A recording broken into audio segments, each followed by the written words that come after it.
Hi, and good morning, good afternoon, and good evening to you wherever you are around the world. Welcome to the AppsEvents Teaching Online Summit for educators in international schools, local schools who are teaching online at the moment. We're pleased to welcome you here. We've got an exciting lineup of speakers. We in fact have two events. We have one event for the Asian Middle East time zone. We have another event later on today for European UK time zone. So please do check that one back later.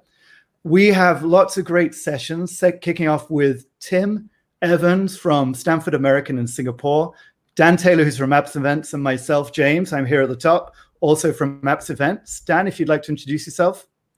Yeah, hi guys, I'm Dan Taylor, the founder of AppsEvents. We're a Google for Education partner running training around the world. I think we know a lot of you who are on the call, so welcome. We've hopefully got a lot of really, really good content for you today to help you out with your teaching online. And Tim, if you'd like to introduce yourself. Sure. Hi, everyone. My name's Tim. I'm the Educational Technology Coordinator at Stanford American School in Hong Kong.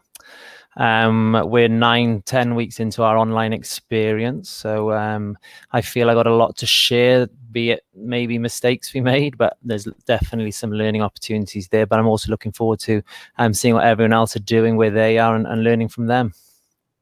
And Tim is, of course, a prolific Twitterer. I'm sure we'll find out his address a little bit later on. Before we get started, just want to say big thank you to Acer Education, who have been supporting AppsEvents and supporting schools globally during this time. And as you're watching this, please do tweet out and follow the AppsEvents channel in Twitter channel. We are using the hashtag GooglePD and AppsEvents, and AppsEvents1 is our Twitter channel. So please go ahead and follow that. Today, we're welcoming Tim Bray. He'll be joining us later from Korea. Tim Evans, who you just saw, myself.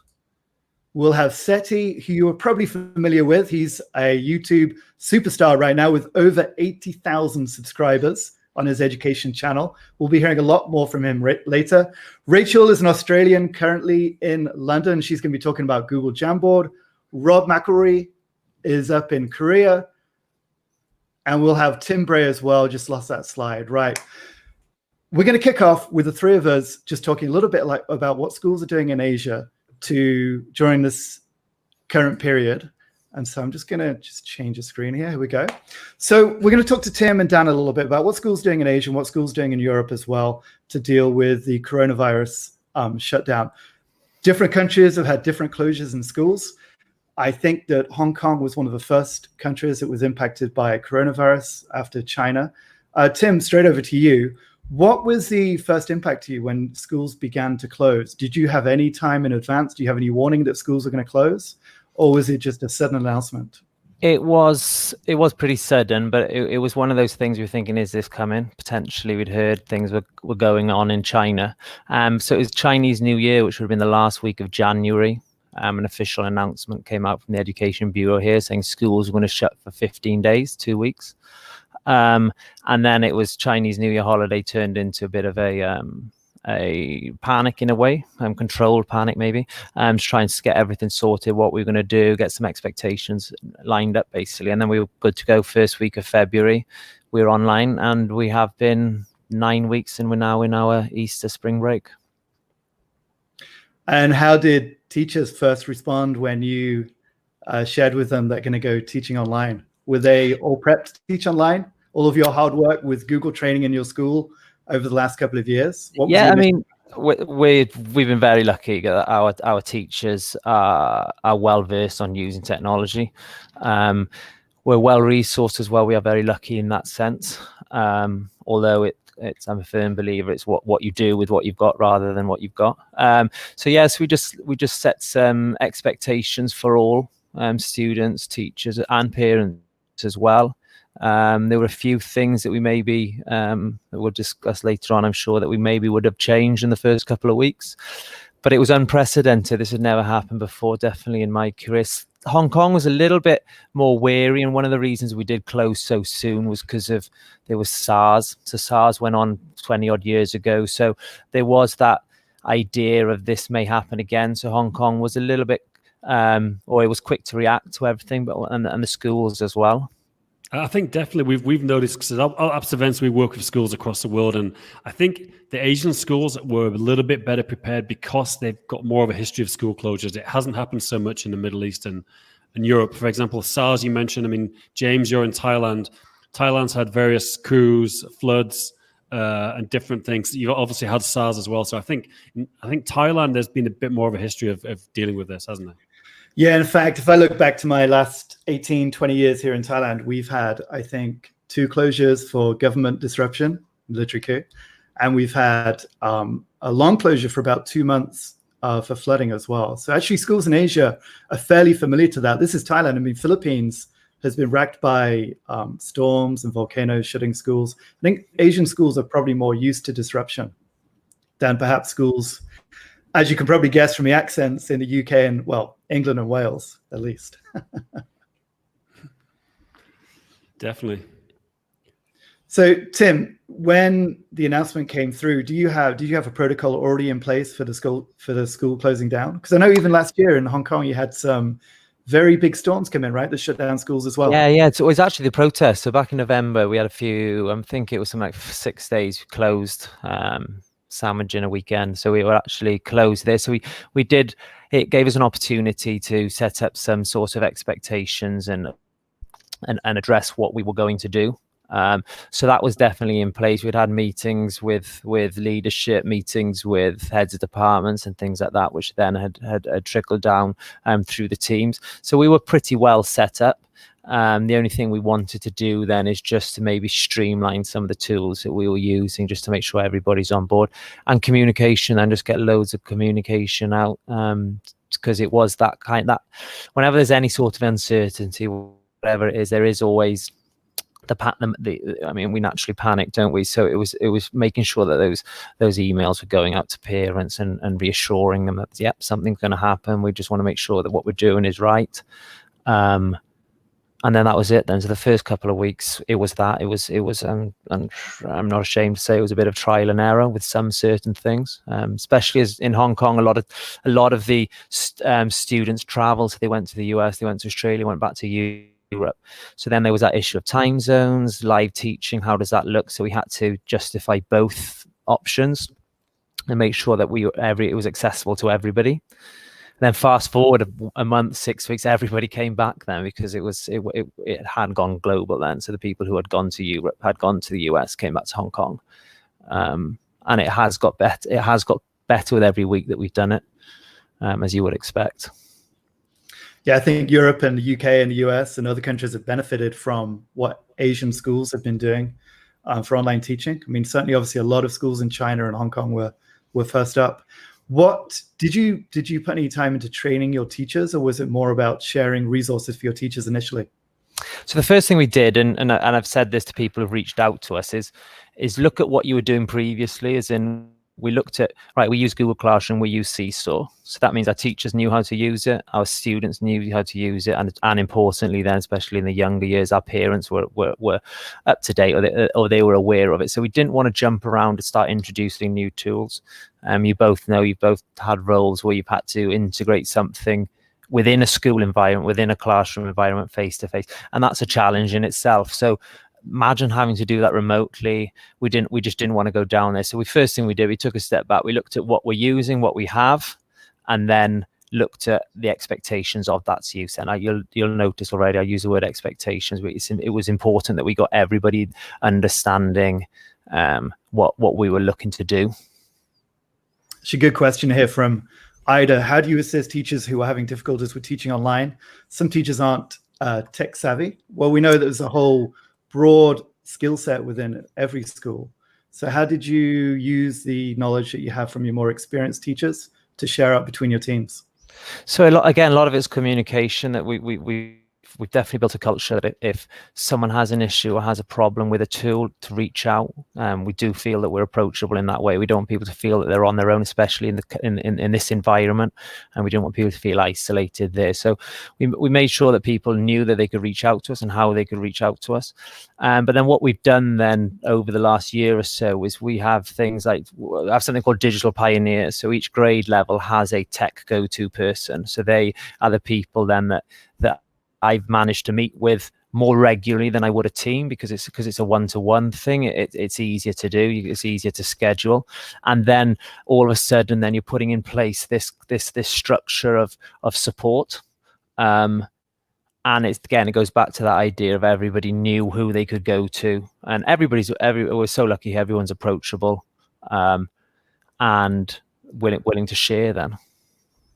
Yep. There's a great question here from Rangava Trainer. I think that's Darren in the UK. From experience, are staff operating office hours and a shortened day, or expected to work the same hours as in schools? What approach would the panel recommend? I've seen both approaches, and I've seen both approaches as well.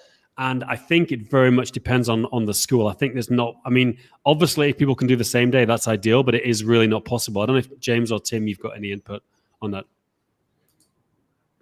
Well, I've seen a lot of reactions from teachers, especially with families. So got to remember, of course, some teachers have got young families. Tim's got a very young family. Actually, Dan, congratulations to you. You just had a baby last week. Your wife had a baby. Thank you very much.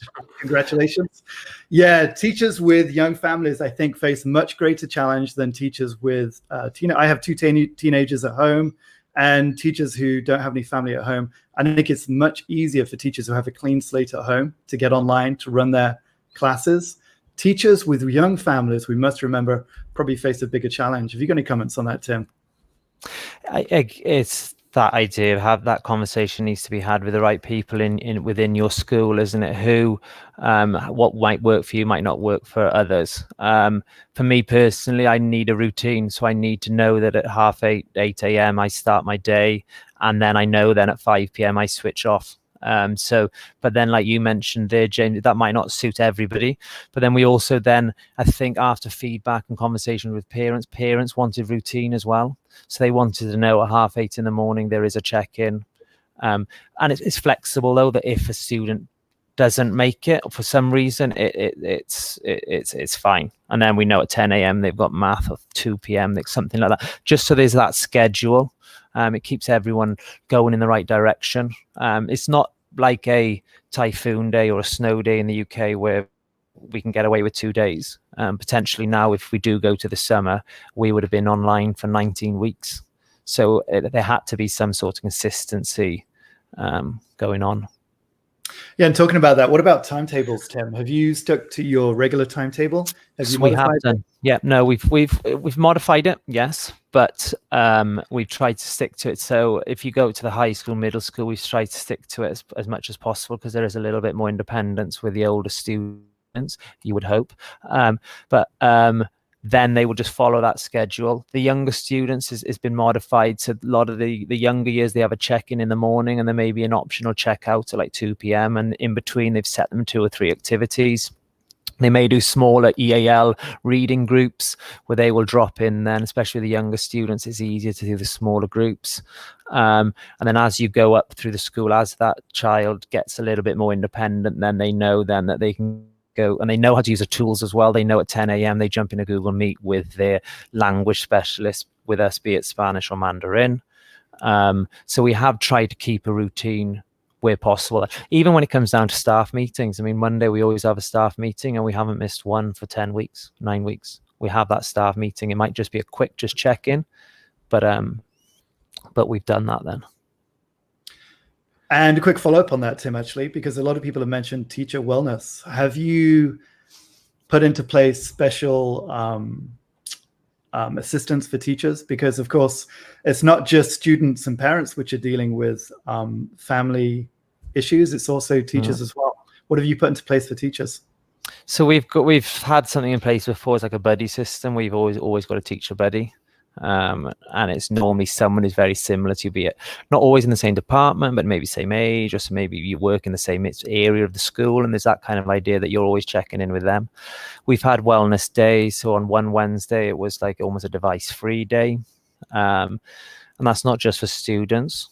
I mean, I know for myself, I mean, I've suffering from a bit of a bad back. My shoulders are sore at the end of the day. You're stretching, just because I'm not used to working at a desk where I might be at home, where you might be a bit more mobile and what have you.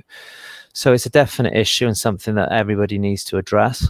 But the idea of a buddy system and then certain wellness days to highlight it, Although the highlight days sometimes are just a one-off day, no, it's just we have them mainly to stress the importance of it. And getting back to the teaching side of it, Tim, of course, what platforms have you found work best for your school? I should say Google, but I actually mean that, obviously. That Glad you said that. It is. I know. I was going to say, no, it definitely. We've used it. We use Google Classroom. I've questions with you, James, about what we would do if we didn't have Google. The idea of everything being centralized. We're using that, and then we got SeeSaw then for the younger students. Then we just try to keep it as simple as you're using SeeSaw or Google Classroom. There are other tools then a teacher can use if they want to use a Screencastify, they want to use Edpuzzle, they can do. But again, it's integrated into Google Classroom, so the actual end product then is the student every morning or whenever they are log into Google Classroom, and they can see the dashboard there. They can see the stream, they can see the classwork. You got the family, the guardian summaries, so the parents are involved in everything. So it's just everything's easy of use. It's easy to manage logins. So we've been very lucky with Google. And talking about the guardian summaries, what communication do you manage for parents from teachers? Is there increased communication? What platform? There is. So we have our own LMS. Where we have our own portal, basically we call it parent portal, sorry, where parents can go there for communication. And then the teachers have a blog at the end of every week where it's just more of a general summary, but then we would use the guardian summaries then. I mean, it's ready-made for you. It pulls out what the students have been doing, and then the teachers then will address anything personally then if they need to go via email or any other means then. Are you finding there's a feedback loop with the parents? Are they communicating with the school what's working well, what they're finding challenges with? Yeah, we're constantly asking for feedback. One thing I've learned though is you get one piece of negative feedback, and it seems to everyone's talking about it. But then when you actually look at it, when you've got best part of 800 students, and one parent isn't happy with where you've posted a Google Meet link. I mean, yeah, you panic, but then put it in perspective, you've then got 799 parents who seem to be managing. So I think that you have to take that into perspective, the actual feedback.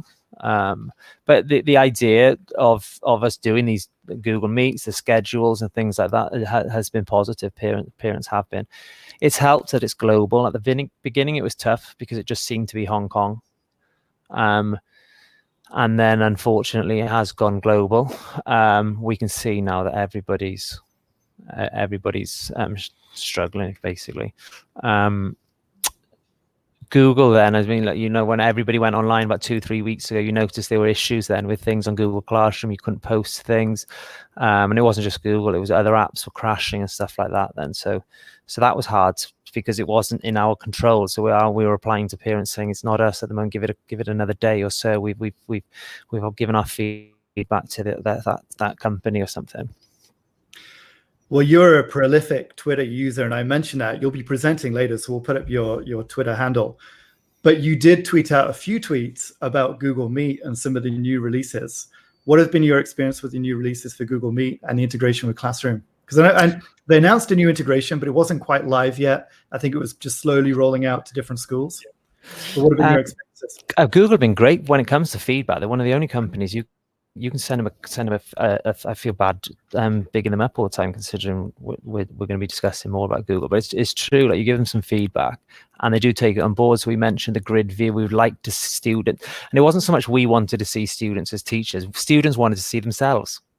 That idea, especially in Hong Kong with a lot of single families, the kids wanted to see each other. So the idea now that they can see things like that. We have teachers in elementary school do a thing called snack chat, which basically the kids have a morning snack. Well, they do it on the Google Meet now, and they can see each other. And obviously there's the teacher assistants in there, the teachers in there as well.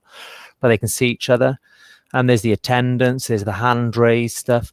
All this stuff is stuff that people wanted. Integration then to Google Classroom is the latest one, where you're not creating sheets with links and you post them here and there. Now, again, that student in the morning goes into Google and Classroom, and they can see their links. Yep. Just very quickly, I just saw a question about math resources, and I saw that Jennifer Chang Wattle is line. Hi, Jennifer. If you want to share, Jennifer, any of your recommended resources for maths, she's the author of Concept Maths based out of Hong Kong. I'm sure she's got some amazing resources. Please drop those links in the chat. Yeah, Tim, you mentioned back to the students. So we talked about teachers a little bit, teacher wellness, parent communication. What about student wellness and maintaining those links with each other? Have you found that students have created their own online links a little bit, their own groups to socialize whilst they're locked up? Have you got any feedback on that? I've heard parents mention that they've created their own little like FaceTimes where they have had like playtime and stuff like that. Or that's completely independent from the school. And like I mentioned earlier, we've had device-free days where we want students to take a break from the screen. It's a massive challenge because online learning is online, and it's really hard to do it without a device, basically. I think it is a challenge. I've heard a lot of schools where students have formed their own WhatsApp groups or FaceTime groups, but obviously there's an inclusion problem because certain groups of students will make their own groups, and obviously the teachers can't control it. So I think it's worth sort of mentioning it. It is potentially an issue for student well-being. It's just a case of how to deal with it because it's being done outside of the school, I guess. Things like, sorry, Jay. Yeah, my teenage son, I went into his bedroom the other day. He's got his laptop with the class in there, and he's got his iPad with a line chat with his classmates, when he's got his phone with Snapchat on. It's like, okay, we'll slow this down. Yeah, but I found the kids adapt him pretty quick. At least teenagers. The kids, when it comes to using technology in general, like even before this, they adapt quicker than we do. That's for sure. Like you have a new tool, you get all excited on a Monday morning to take it in, and the kid's like, okay, yeah, that's been around for months. Okay, not as cool as we thought we were. Now there was a question. I mean, we're obviously going to touch along a lot of topics here. There's a question earlier about what next. So you've been online for a few weeks now, Tim. Have you started discussing internally what are the next steps for possibly opening the school, and how would you do that? How would you do that? Would you look at a phased opening approach? Is that a topic of conversation right now? What are you thinking? No, that's. I mean, we always will follow government recommendations. There's talk of will it be secondary back, then things like that. Then, but we would just follow that then. But when we do come back, I'm looking forward to it because in the sense that we're going to be so more well adapted to that flipped learning environment, that idea of creating our own resources, that idea of sharing it. So that time that we do have now, this isn't just in education, this is socially as well, is going to be more valuable, isn't it? So we're going to be using probably more Google Classroom than we did before, and the time that we do have one-on-one with teachers will be more of a feedback kind of education where students will go away, that flipped idea where they will go and explore something and then come back then and almost problem solve as a group. So I think it will benefit us long term. So there is light at the end of the tunnel there. And I mean, that time may not be too far away. I think schools in China are starting to open up. There's talk of schools in Korea opening up again. Saw that, yeah. Yes, it's gradually opening up. We hope, of course. I think another silver lining from this disaster is that a lot of schools are going to have a contingency plan. I believe every school should have a contingency plan for a shutdown now. And I think probably a lot of governments are going to start mandating it, that you have a policy so you're ready to go. And like Tim said on a previous conversation, I mean, the best thing is, honestly, the high level is to keep it simple. Like the best system is a system you're already using. If you're already using Classroom or a different LMS, if you're already using Zoom or Meet, then you can adapt much better when you have to start delivering it online. Absolutely. And so, Tim, we did talk about it earlier a little bit about trainings for teachers. Has your PD, your trainings for teachers, adjusted at all in the last few weeks, or is it still too early to understand what your needs are for your teachers?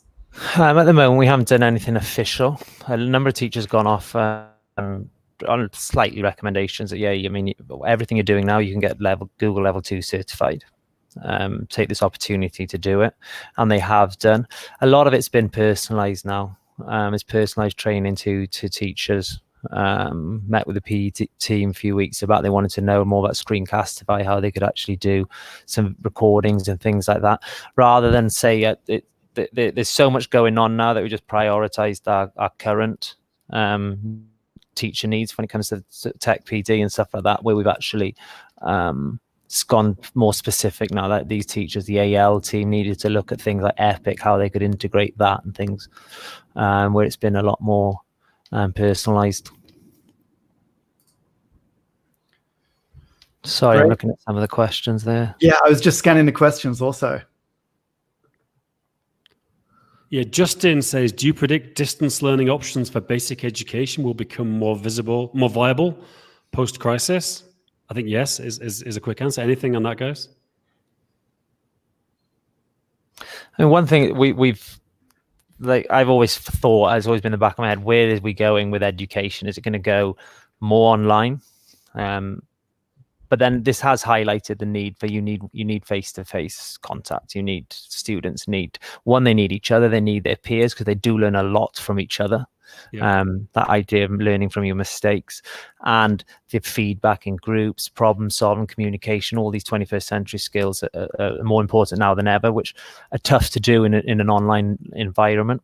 And also for the teachers, I mean, we'll be doing some sessions later on, and it's really hard to do a session or online when you just feel like you're talking to the screen. It's hard to get engagement. It's hard to pick up on things, and it's one of those, like a sixth sense of a teacher. You know how things are going by your audience, sure. which are the students. So we still need that, I think.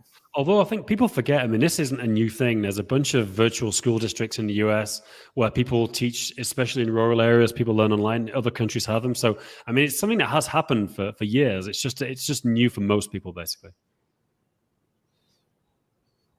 Yeah, we're going to remember, of course, everybody who is being homeschooled has probably been unaffected by this. And they're probably thinking, what's the problem, everybody? Yeah, very true. Well, thank you, Tim. Thank you, Dan, for that. In a few minutes, we're going to be handing over to Sethi to talk with him about a little bit about YouTube. Tim, before we finish up this session, have you got any closing comments or recommendations for schools who are just beginning to close down? What would be your one big win, do you think? Keep it simple. What you've got, use that to its full advantage. Don't start looking, or what's your next door neighbor using? Maybe we should be using that. You've heard stories of people going from Meet to Teams, then to Zoom, and they've only just come back to Meet. So it's really hard to step back and change your mind on things, especially with everybody involved, the communication with parents and stuff. So keep it simple, and reach out for help as well. There's so many people on Twitter who are willing to help. There's so many resources there, and we're all in it together. So, and that's not just myself. Then just reach out to anyone, and the support is there for you. Fantastic. Thank you, Tim. Make sure we get your Twitter handle up there later in your session in about 30 minutes. Dan, anything you'd like to mention from AppsEvents? No, I'm going to be jumping in chat, so ask any questions. I'll be around for the whole session. I would like to say, if you're interested in an online bootcamp, we're running our Google Educator Level 1 and 2 bootcamps fully online. I think, James, we've got a course starting next Monday. Is that right? With 2 times? Actually, a week on Monday. So next course Monday. And we can run it for your school privately. So get in touch. And obviously, I really want to say thank you to Acer for education. That's the reason we can do these for free, and we're going to run a lot more free events like this. It's all thanks to the great sponsorship of Acer. So please check out Acer Chromebooks. It's what I'm using right now. It's a great device. And back to the courses, appsevents.com/online. The link is in the screen just above the stream. Great. Thanks, James. Okay. Thank you, Dan. Okay, guys, so we're going to move on to our next session very shortly. And a very good friend, Sethi, is based here in Bangkok at one of the St. Andrews schools. And he is going to be talking a little bit about YouTube. Now, Sethi is a prolific YouTuber, and I'm going to bring him in now to introduce him. Hello. Hi, Thank you. How are you? Good. Thank you. That was an amazing discussion. And I just want to say a quick thank you to everyone in the chat as well. It's amazing to see everyone answering each other's questions and just interacting. Please keep it going. Even, once we've dived onto YouTube and when we're talking about video creation, keep the chat active. It's brilliant to see that. Well, just to add to this introduction, Sethi, we've been friends for a long time. I've known you since our GEG Bangkok days. And I remember first talking to you about your YouTube channel. I think you had 5,000 or 6,000 subscribers around about 5 years ago. How many subscribers do you have now? We've just passed 84,000. So, yeah, going well. A regular YouTube superstar. Right, Sethi, I'm going to bring your screen in. Thank you. Yeah, So I'm just going to have a quick chat about using video in the classroom. I'm sure many of us are already using video, and just now that we're all moving online and that we're all trying to create content, I just want to really stress how much our students prefer to hear our voice and see us on camera. It's great to use someone else's video. It's great if you're using my videos. Brilliant. But if at all possible, maybe try to record yourself and share that with your students, even if what you're delivering or the content that you're discussing is exactly the same. It makes such a difference, because I think it all feeds back to what Tim was saying earlier about that wellness as well. That connection that our students are now no longer having on a daily basis. When we are creating videos for them, it already makes a huge difference. Just having that teacher they know, that they see every day at school, now create something for them, that can make such a difference. So maybe just quickly in the chat, if you're already making videos, if you could just let us know in that chat, that'd be brilliant. And if you're not making videos, then this channel, the AppsEvents channel, there's a big red button. You can click on that subscribe button, because we create videos that will hopefully help you create better videos yourself. So make sure if you're not subscribed to this channel yet, that you do that right now. Now, why am I showing you Google Classroom? That is what we are using to share the vast majority of our content with our students. Now, Google Classroom is just an amazing tool to have. If you're already using it, great.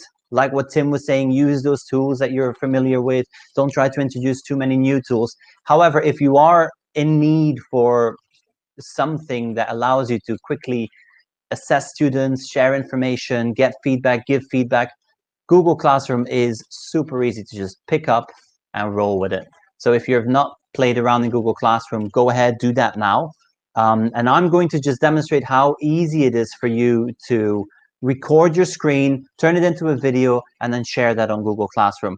Now, my preferred screen recorder is Loom. Now, I know many of you will be using Screencastify, and that's fine. It works the exact same way. Now, Screencastify has, I would say, better integration with Google Classroom. There's a one-click share to Classroom. However, what we're doing today is we're going to feed it onto YouTube, so we can also share it with, let's say, students in other schools or students in other countries that may be affected. Maybe their teachers don't have access to the tech that we have, but they're on YouTube and they're able to watch videos. So I would just say to every single teacher in the chat, every teacher watching this, start creating content, because the more content we can get on YouTube that is valuable, that is good, that is just good video content, the better for our students and the better for other students that may not be at our school. So here in Google Classroom, it's very easy to share something with your class. But what I'm going to share is I'm going to go via this classwork button, and I'm going to share using this create button. Now, before I can create anything, I'm going to have to first record my screen. So what I'm going to do is I'm going to make sure that I have the extension installed. Now, as I said, I use Loom. You can use Screencastify as well. And now once I click on this extension, I can start recording my screen. Now I'm just going to start that recording right here. I'm going to click on Start Recording. And then I can choose which window I want to record. Now I'm going to record my entire screen. I'm going to keep going. Now I get that little countdown. You see the little face in the bottom. And this is what is so important, is that your students see you. Now I know a lot of us might say, well, I don't like being on camera and I really don't feel comfortable. Neither did I. I absolutely hated being on camera. But the more you do it, just think of those students. And when you are recording, try to look into the webcam, because when they're watching that video, they're seeing you and it's you speaking to them. I've seen some teachers just looking down, reading their notes, and it's great. It's a great start. Try to have that connection with this object, your webcam or your laptop. But remember that eventually your students will be watching it. So it's now been recording for a while. I'm going to just pop in here. I've got a slideshow. I'm going to just insert something into this slideshow. Let's say that I'm demonstrating this to my students. I'm going to insert a video. And what I'm going to insert as a video is actually this live stream as it's taking place. So we're going to just get that link from this live stream. So I'm going to go and get that live stream just to show you that that is possible as well. So let's say that you are having a whole school live stream, or you're streaming an event or a you know, you're trying to have some sort of whole school assembly, because we've done a virtual assembly with our school. It was very successful, and so you could live stream that as well. Let's go ahead and insert that. I'm going to select this here. We now have this video embedded onto our Google slide. Now, the great thing about this is, as soon as I press present, what you'll see is that we can here now have this live stream. So this is very strange, because I now have the live stream of the live stream within a live stream. But this is all possible. So that's just one thing that I really wanted to show you. Let's say that my demonstration here now is done. I'm going to click on Stop Sharing Loom. There we go. And I have my video. Now, what I like about Loom is the edits that you can add to this after recording. So when I scroll down, you'll see that I have my video right here. I can download this file, but I can also go to the trim. Now, that's what I'm going to show you now. I'm going to trim this video. There we go. I'm just going to mute that so we don't have any feedback. And I'm going to start trimming. So you can see I have a button here. And you can see this color, the red. Now, everything red will be removed from the video. So if I want to remove the start of the video, I can just trim this out, and then I can just remove that. And then I can start a second trim, and I can remove all the sections, all the ums and the ahs and the oohs in my video, and just make it, you know, much more enjoyable for the students to watch. So let's just quickly trim that. We're going to remove that as well, and we're going to remove another part. Let's just remove this bit. There we go. Let's say there's another here. We're going to remove that. And then once everything's done, you're going to publish those changes. Now, as you can see, all of this is being done in a very short amount of time. I've been presenting now for about 5 minutes, and I'm almost done with my video. So I'm going to just click on Publish Changes. There we go. Now, this is happening. You get a nice little sort of a prediction of how long it's going to take, an estimated time. It's all very, very quick. So we're just going to let this run.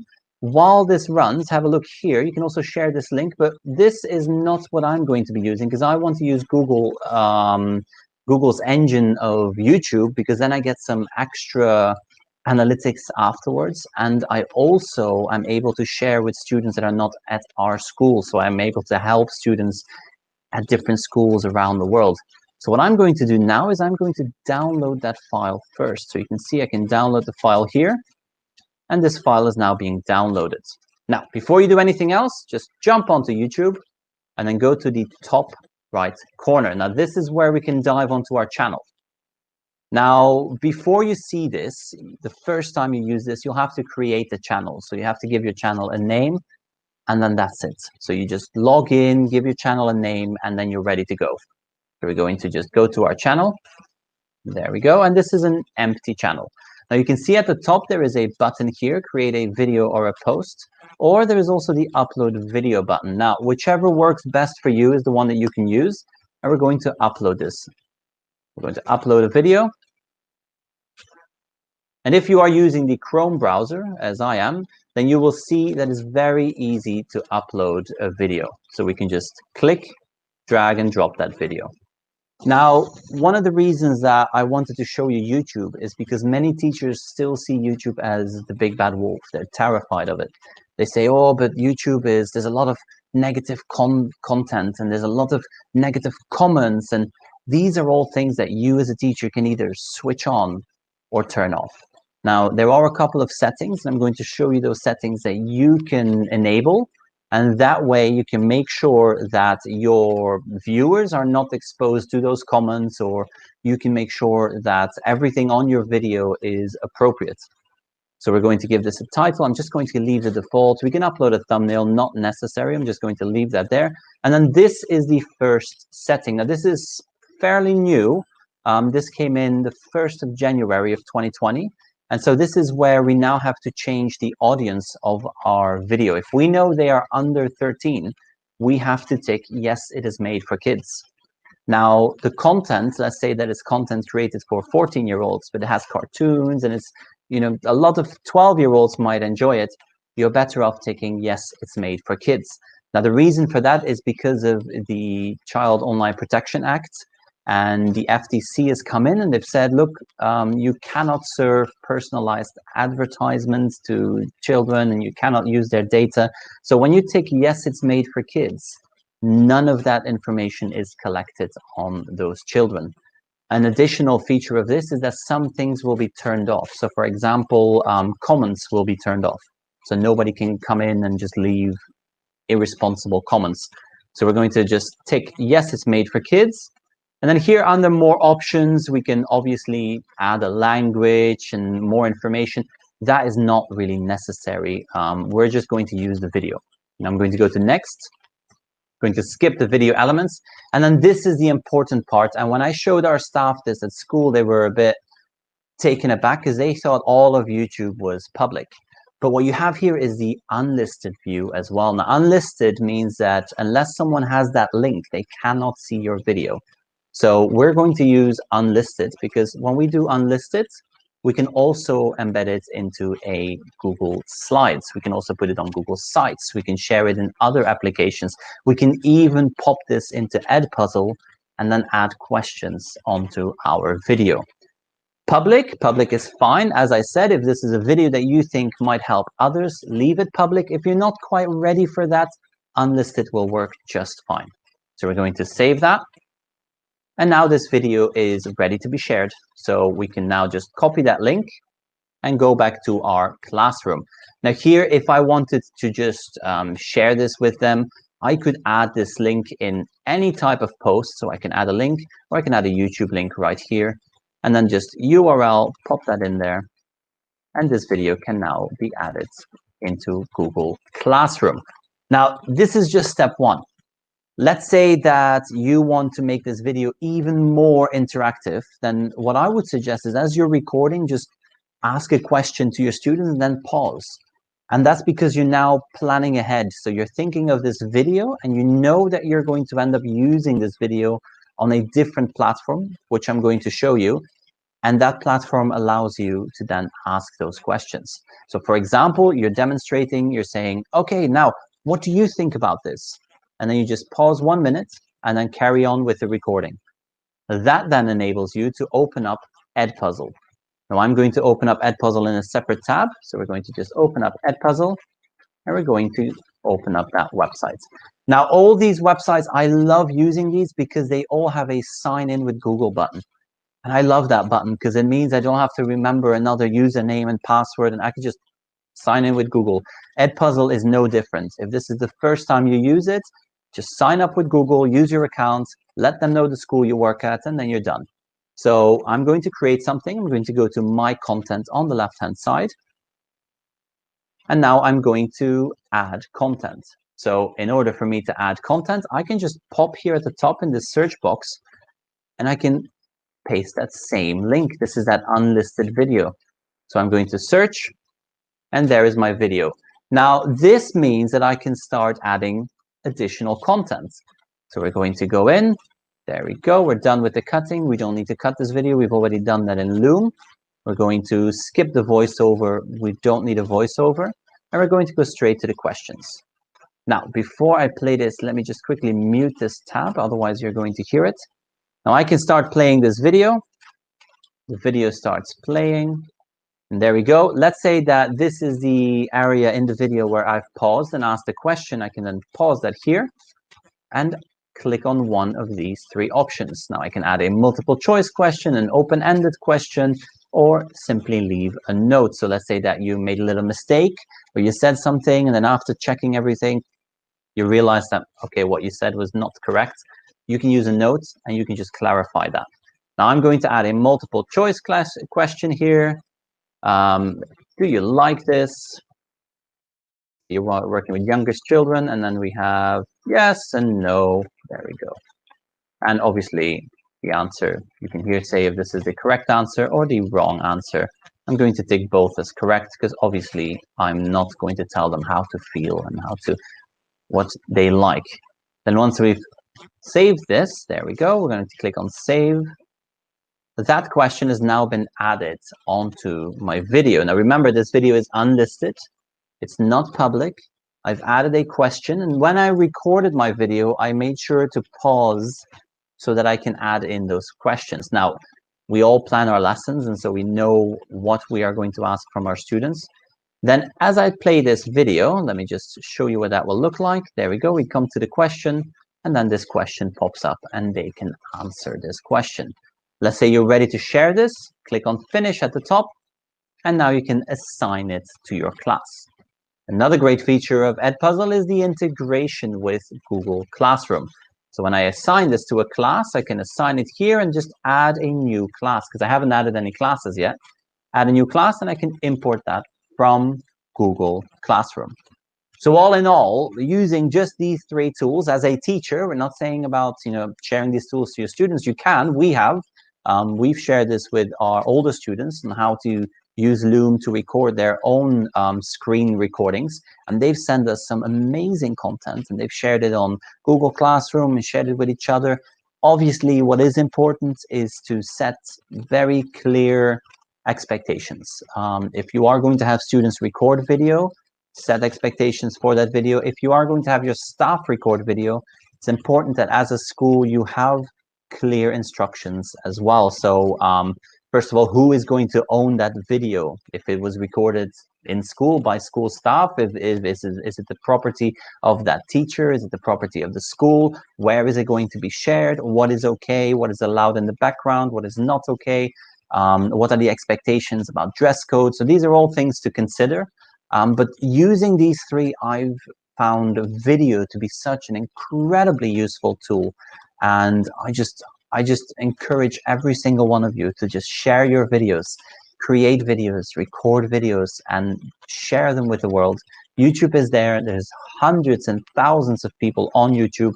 It is the world's second biggest search engine.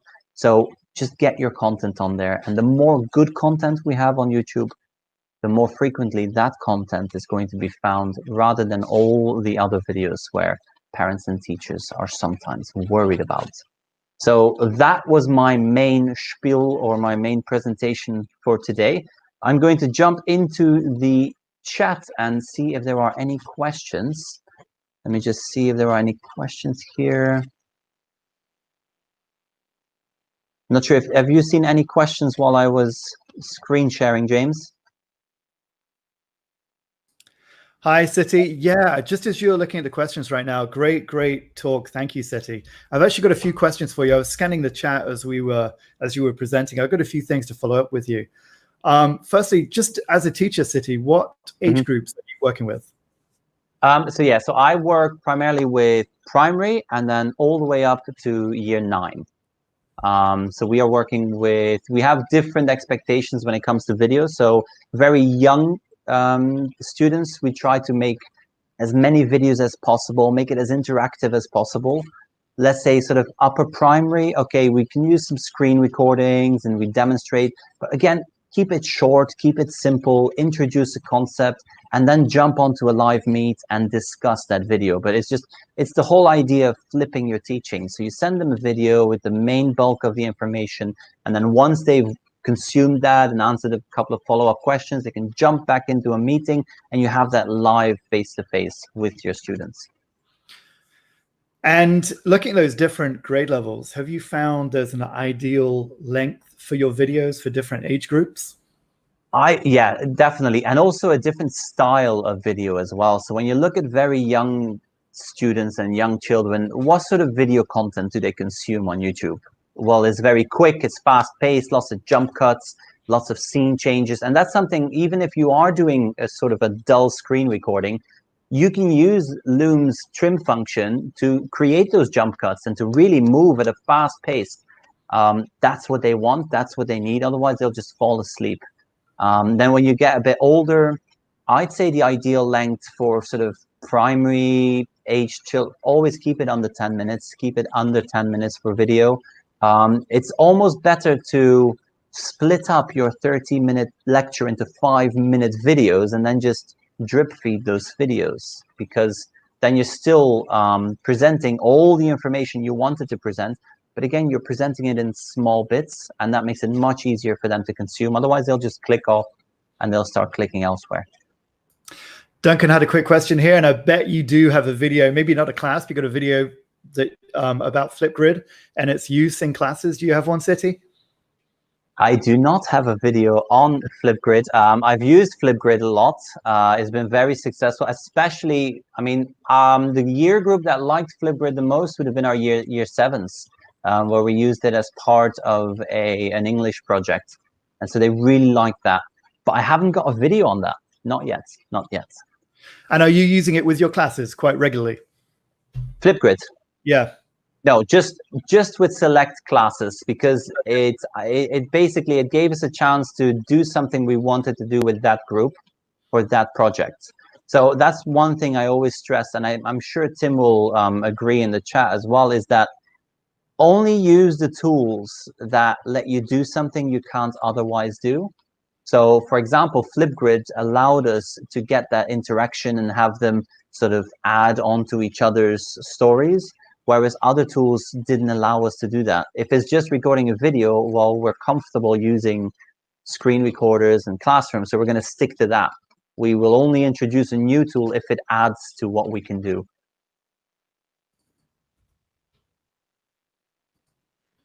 And actually, there was a question here, I think, from Ganesh about Loom, asking us to share more about. We have a video on that on the AppsEvents channel. If you look at videos, not now, because we're still live streaming, so wait until after the live stream, or open it up in a second tab. But on the AppsEvents channel, we actually have a video on our top 5 screen recorders. And Loom has literally, for me personally, jumped to #1. They've also announced since the start of this whole staying at home and the crisis that they will be free forever for education. So even after the crisis has been resolved, they will remain free for education. And what I like about Loom is if one person applies for that free, let's say that there is someone at your school or your tech integrator or maybe even a teacher applies for the free, they will whitelist your entire domain. So that means that only one person has to apply, and then they will just look at your domain, the part behind the @ symbol, and they'll just whitelist everyone and automatically upgrade them. So that has been just a game changer.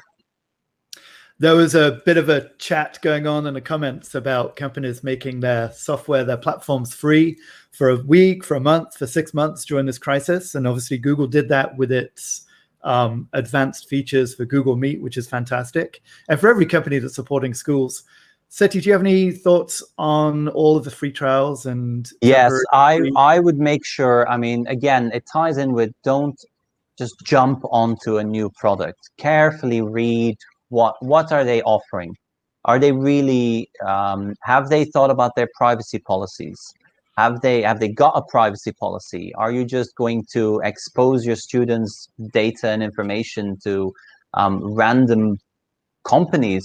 I think it's great. The tech community and the educational community has really come together. They're all sharing, they're all helping each other. But I'm always a bit wary when I see sort of here's, 3 free weeks because you're struggling, but after that, we're going to slap on a hefty fee. So always sort of look ahead and think, okay, I'm going to look into this tool, carefully do your research before you expect your students to start using it. I think that's key. And then if you do decide, would you be happy to pay for this service if they switched it back on? If the answer is yes, then by all means use it. Use it, start, understanding the tool, start creating things, start sharing it out. But then when it does switch on, you won't be surprised about the potential cost of it. A question here from Duncan. I think this loops back to Flipgrid for assessment. Any thoughts on that, Sethi? Yes, we have considered it. At the moment, we are not using it yet. It's definitely something that I'd like to do. I'd like to get a lot more peer reviewing that way with video. Our students have been really good doing the written peer reviews and things like that, but we haven't been using the video as much as we should have. So Flipgrid is definitely an option there. But again, it ties in with the don't introduce tools while you're at home. So that's why we're waiting for that. Good question from Jonathan here. I've only ever used the Chrome extension. Any thoughts on the desktop versus Chrome extension version? I've used both. I do prefer the extension because I use so many different devices. So and one day I'll spend 2 sessions on a Chromebook and then 1 on a Windows device. And just having that extension means that when I log in, it's automatically there. And that's why I haven't really used the desktop as much. But it is more powerful, and it's a little bit faster. But I prefer the web interface. Yeah, Tim will be here extension. from later. He's just given a vote for the desktop version. Mm. Right, Sethi, so you weren't going to expect this question, so I'm just going to go back. What is your background as an educator? Where did you begin? Well, my background's it's a bit mixed, but I started in the early years. So my background is reception age, younger children, working with young children. And I've always had this EdTech integrator sort of overlapping experience, because I was the techie guy and the geeky guy, and that's what I did before I went into teaching. But my background is early childhood development and also special educational needs. So that is my original background. Now I'm based in the makerspace and doing digital design as well. So it's changed, but that's originally what I started doing. Yes, and it's the special needs for education as well. Actually, I was going to touch upon. I think that's a really good topic, which we could come back to in a future session or a future event like this. Have you got any just quick tips for anybody who's into special needs education? Yeah, I mean, relationships. So many of our families, their schedules are just a complete mess at the moment, and this is not their fault. It is, companies have laid off people. People are having to work from home. Not everyone has a home setup. Not everyone has a home environment that is, conductive to getting work done. And children with special needs, they are incredibly sensitive to this. I mean, every child is sensitive to changes in their schedule and changes in their environment, but even more so when you're working with special needs. It's planning ahead will take so much more time when you're working with kids that have additional needs, that you're going to have to be very careful about which tools you use and how you use them. And then when you use them, always approach it from that relationship side. Make sure that wellness is your number one priority before trying to do anything else, because that is going to be, many are not seeing anyone. They're isolated. They're at home. They're not seeing their friends. They're not seeing family members. It's an incredibly difficult time for a lot of people, teachers included, but even more so for families. And so I would always put that first. Thank you, Sethi, and a good comment here from Duncan. Thanks for your answers. Greatly appreciated by everybody. Sethi, Flip Classroom Tutorials. You can catch Sethi on the AppsEvents YouTube channel as well. Please do hit subscribe. You can see the red button just below the stream. We also have you subscribe to this. Sethi, thank you very much. You have a great day. Thank you. Along right now. Brilliant. Okay, very happily going to bring in Tim Evans again. And Tim, oops, I will share the right screen. Just here we go.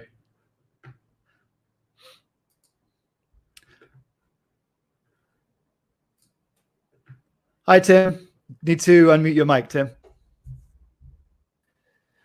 I did that on purpose, just to remind people that they need to unmute their mic. I probably do that twice a week, twice a day. Right, so hi everyone, me again. I'm going to be looking at Google Slides and how we can integrate it a little bit more into Google Classroom and SeeSaw. I mentioned earlier on. Yeah, sorry, Tim. Great segue actually here. Susan was just asking, is anybody going to be talking about SeeSaw? And that is in fact you. So great segue to you. I'll let you take it away now. Cool, Susan. I'm not too sure if I will cover everything that that you are wanting to know. So get some questions in there and I'll try and answer them as I go through. At the moment, I'll be jumping back and forward. You'll see here to the actual questions itself. So as I mentioned, I'm going to be looking at Google Slides and how we can integrate it a little bit more into Google Classroom and also SeeSaw. Okay. Google Slides is a tool that I'm sure we've all been using for the last couple of years. So again, it's a tool that I think we should continue using now. It's another way of not integrating anything else, not learning new skills when it may be. We've got a busy time schedule as it is. So let's go back and look at the tools that we currently have access to, but use them to their full potential. For me, Google Slides is a tool that I think we probably aren't using it fully. We may just be using it for a presentation, the idea of PowerPoint, that old phrase, whereas there are so many different things that we can actually do with it. And one of the things we're going to be looking at is clickable worksheets. Okay. We're going to quickly go through the basic features of Google Slides. I apologize if these are some skills that you already know, but I just wanted to cover them, just to go through them and maybe remind you that they're actually there. Then we'll look at what you can actually do with a Google Slide, different ways of sharing it. Okay, if we just quickly go to the file and download, you'll see there's lots of different things we can actually do. Okay, so it's not just we're sharing this as a presentation or you're sharing the screen. Okay, so we'll look at different things that you can do with Google Slide. And then we will actually look more about how we can put some things into Google Classroom. And also then we will look at the activities in SeeSaw. Okay, so these are 3 tools that I was using 10 months ago, 10 weeks ago, 10 days ago. So these are still tools that that we've been using continuously. Okay. So we're going to look at clickable resources. Why should we be starting to make clickable resources? Okay, I mentioned with Dan and James earlier that we need to start thinking of all our stakeholders. So that would be students, parents, and teachers, and what is easier for them to use. Okay, that's one thing where I may be a specialist in technology. I think something may be straightforward, really easy, and then you push it out to someone, and then all of a sudden then it is more challenging than you thought. Well, you're having to deal with that now remotely as well. Okay, so you'll be getting emails, messages saying this doesn't work, does this link work, and all that kind of thing. So make sure if everything is in one place, again, Google Classroom or SeeSaw, it makes it easier for everyone. We've, in the last 10 weeks, have had a lot more interaction with parents, believe it or not. Lots of parents asking questions and wanting to know more things. Okay, so we have actually adapted, we've evolved as the weeks have gone by, changing our practice because of feedback from parents, because we didn't realize the amount of support students needed from their parents. Okay, so if this a clickable resource makes it easier for them, then great. It's accessible.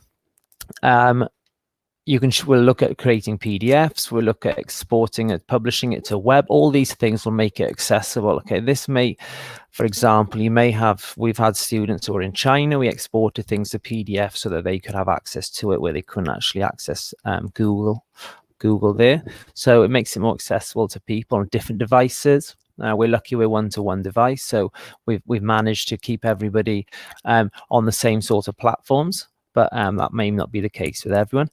Keeps everything centralized. So I mentioned having a single platform for each student. Again, Google Classroom or SeeSaw, but even within that, it keeps it centralized. They just got this one resource that they go to, they can click on it and it takes them everywhere, rather than having to jump between different pages and things like that. Okay, students' own learning.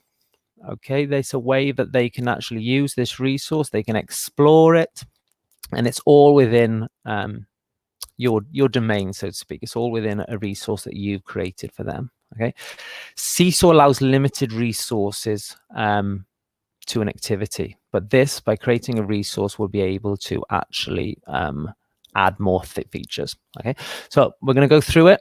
If I go too fast, or if there are any questions, please comment. I will be jumping back and forth, so I apologize if the screen does go like this, because I'm just checking to see if there are any comments. Okay, so let's have a go. Right, so I want to make a new Google slide. Right, quick little takeaway for you. If you just type into slides.new, it will automatically, if you're logged into your Google Drive on the browser, it will automatically create a new Google slide for you. Okay, I don't know if I'm the only one, but these boxes that we always get, I absolutely delete them straight away. Okay, and there's another one. When we go to add a new slide, I always go down to blank, and I say this to students. Okay, students have much more imagination, much more creative. They don't need these. Okay, they can just go in, just add a blank one, and then they can put the pictures where they want. No themes. Okay, themes are great for if we're having to do. They have a place, but where possible, I always encourage people to use blank slides. Okay, so blank slide. First thing I'm going to do, put a name in there. Okay, I don't know how many times students may share something, especially in slides. Docs is great because it'll automatically name it, but just put a name in there, and I will just call that online. I would do that straight off the bat. Next, the background. Just right click, change background. Yeah, it looks great white, but what if we can change the background? I always encourage to do it. Okay, it just brings a bit of light into a gloomy world that we're currently in. So add a background in there. Okay, right. So what we're going to do here is we're going to create a worksheet that the students will have, and it will have various different links that they can click on, and it will take them to certain things. Okay, so the first thing I'm going to do, I'm going to add a shape, and I'm just going to put a shape in there. Okay, and again, change the color. Click there. This is where you want to try and get your contrast, play around with different colors. I'm going to remove a border. Where is it there? No border there. So this is just going to be my title here. You'll notice, and I've done this on purpose just to highlight something, that this is running over here. Don't worry too much. Okay, it's better that it goes over, because simply when we do come to export something, it will only export the actual page itself. Okay, right, I'm just going to put some text in.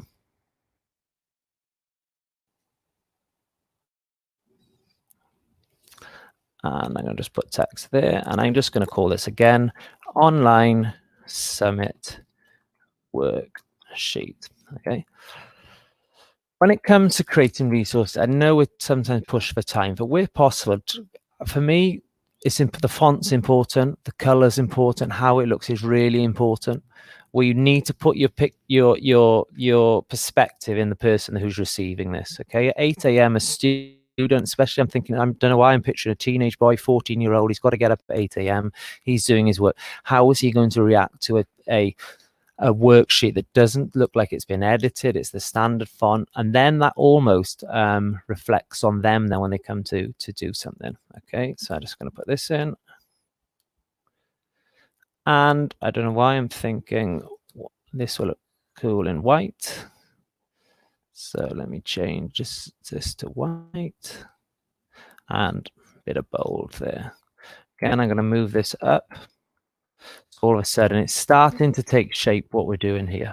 Okay, I'm just going to quickly pop back into this question. Are there any questions here? I'm going to ask Dan, if you see any questions there, Dan or James, just stop me, and it'll save you jumping back and forward.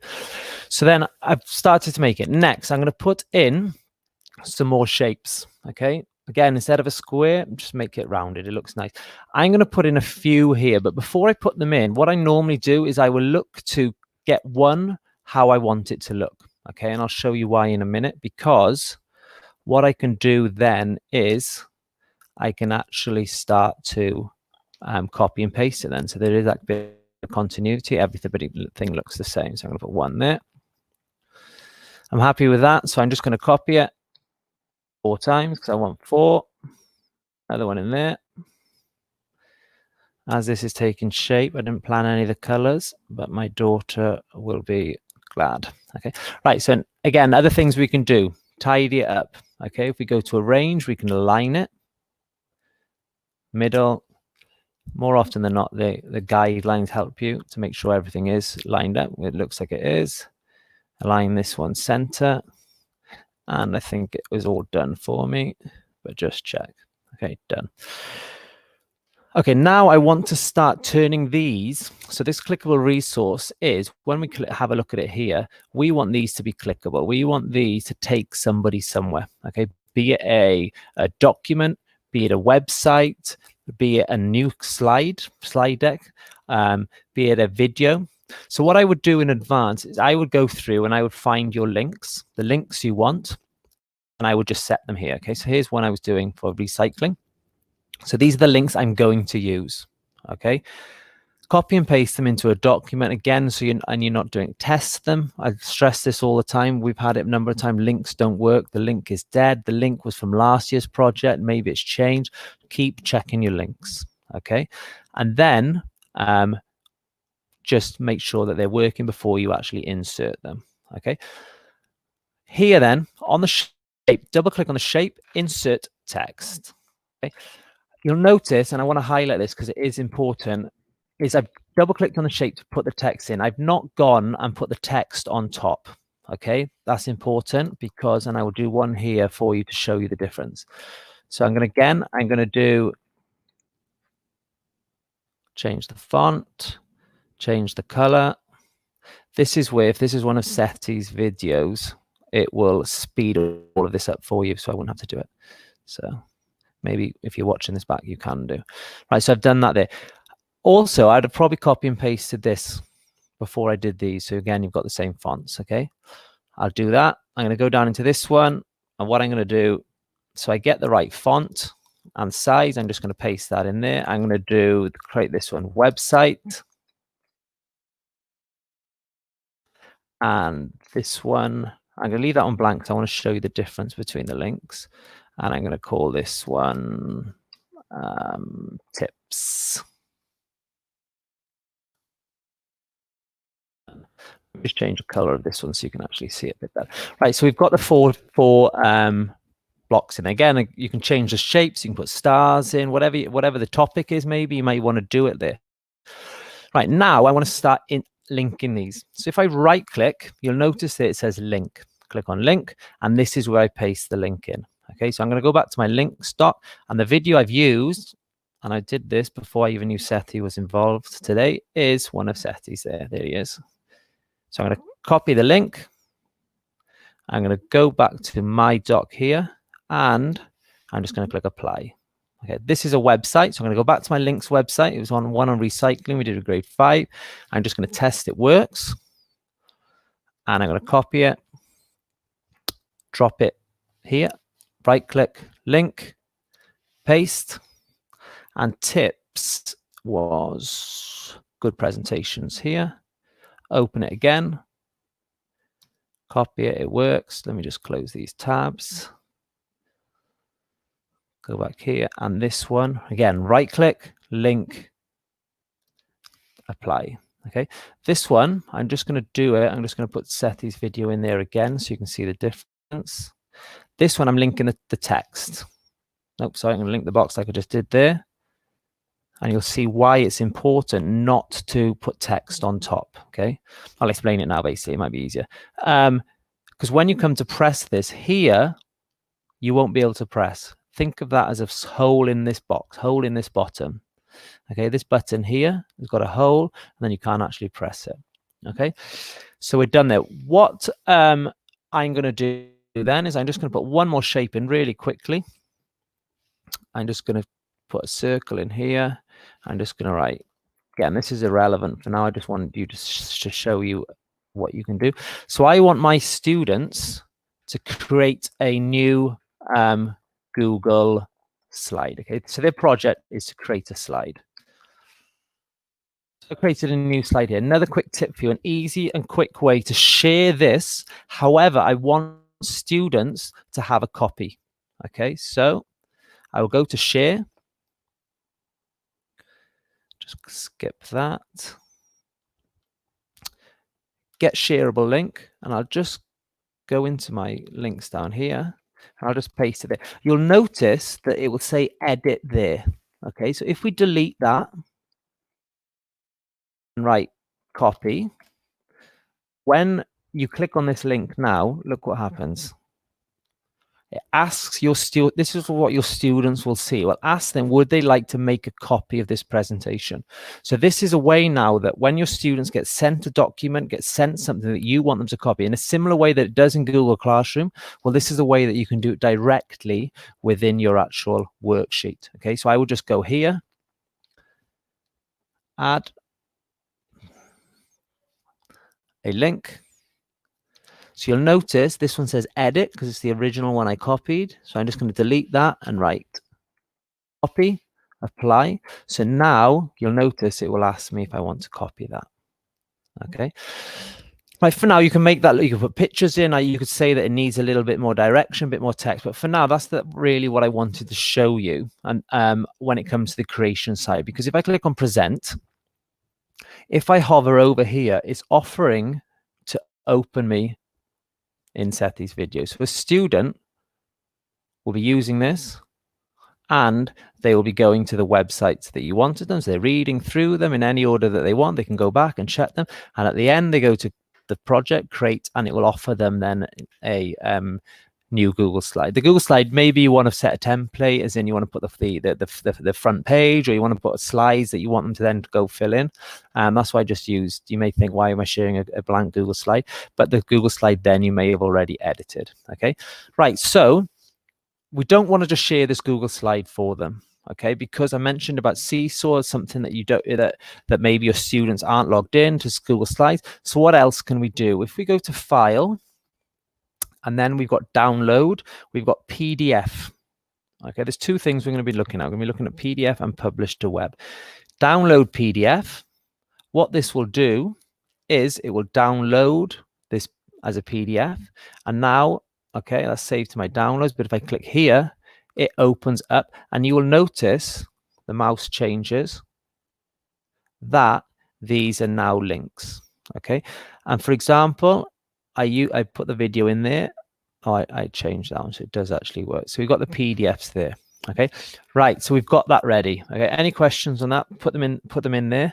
I've gone through it fast, I know, but I just wanted you to actually see how you can actually use those links and create that links there. Okay, so we've just quickly learned how to create a PDF and export it. Next, very similar, is File, Publish to Web. Okay, I think Rob's session is the last session today. He's going to look at Google Sites and stuff like that. Well, this is similar in a way. It's not as in-depth, obviously, but this is a way that we can publish this.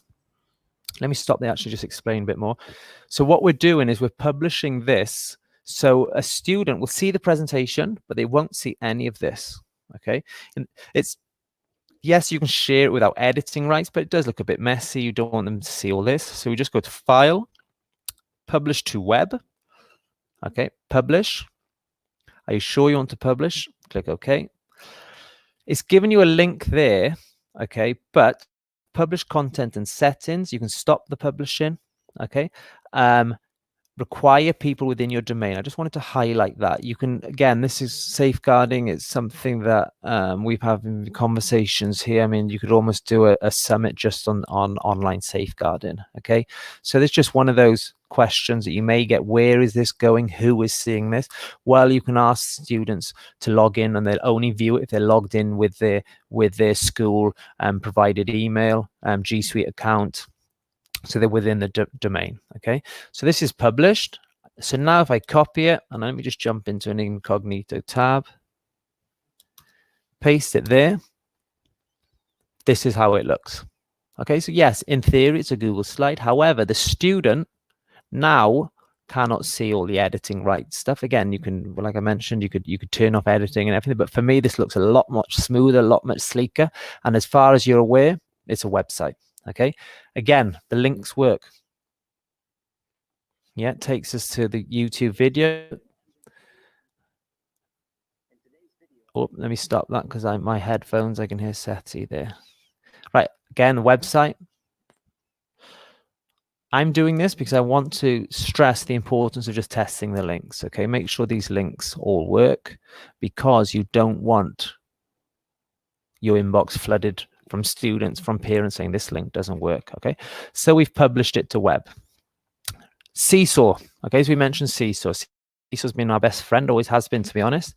Let me just go to the journal of the class. I've just created this quick test here. Okay, there's no students in here because I don't want students getting any homework over the spring break here. So if I go to activities, click add.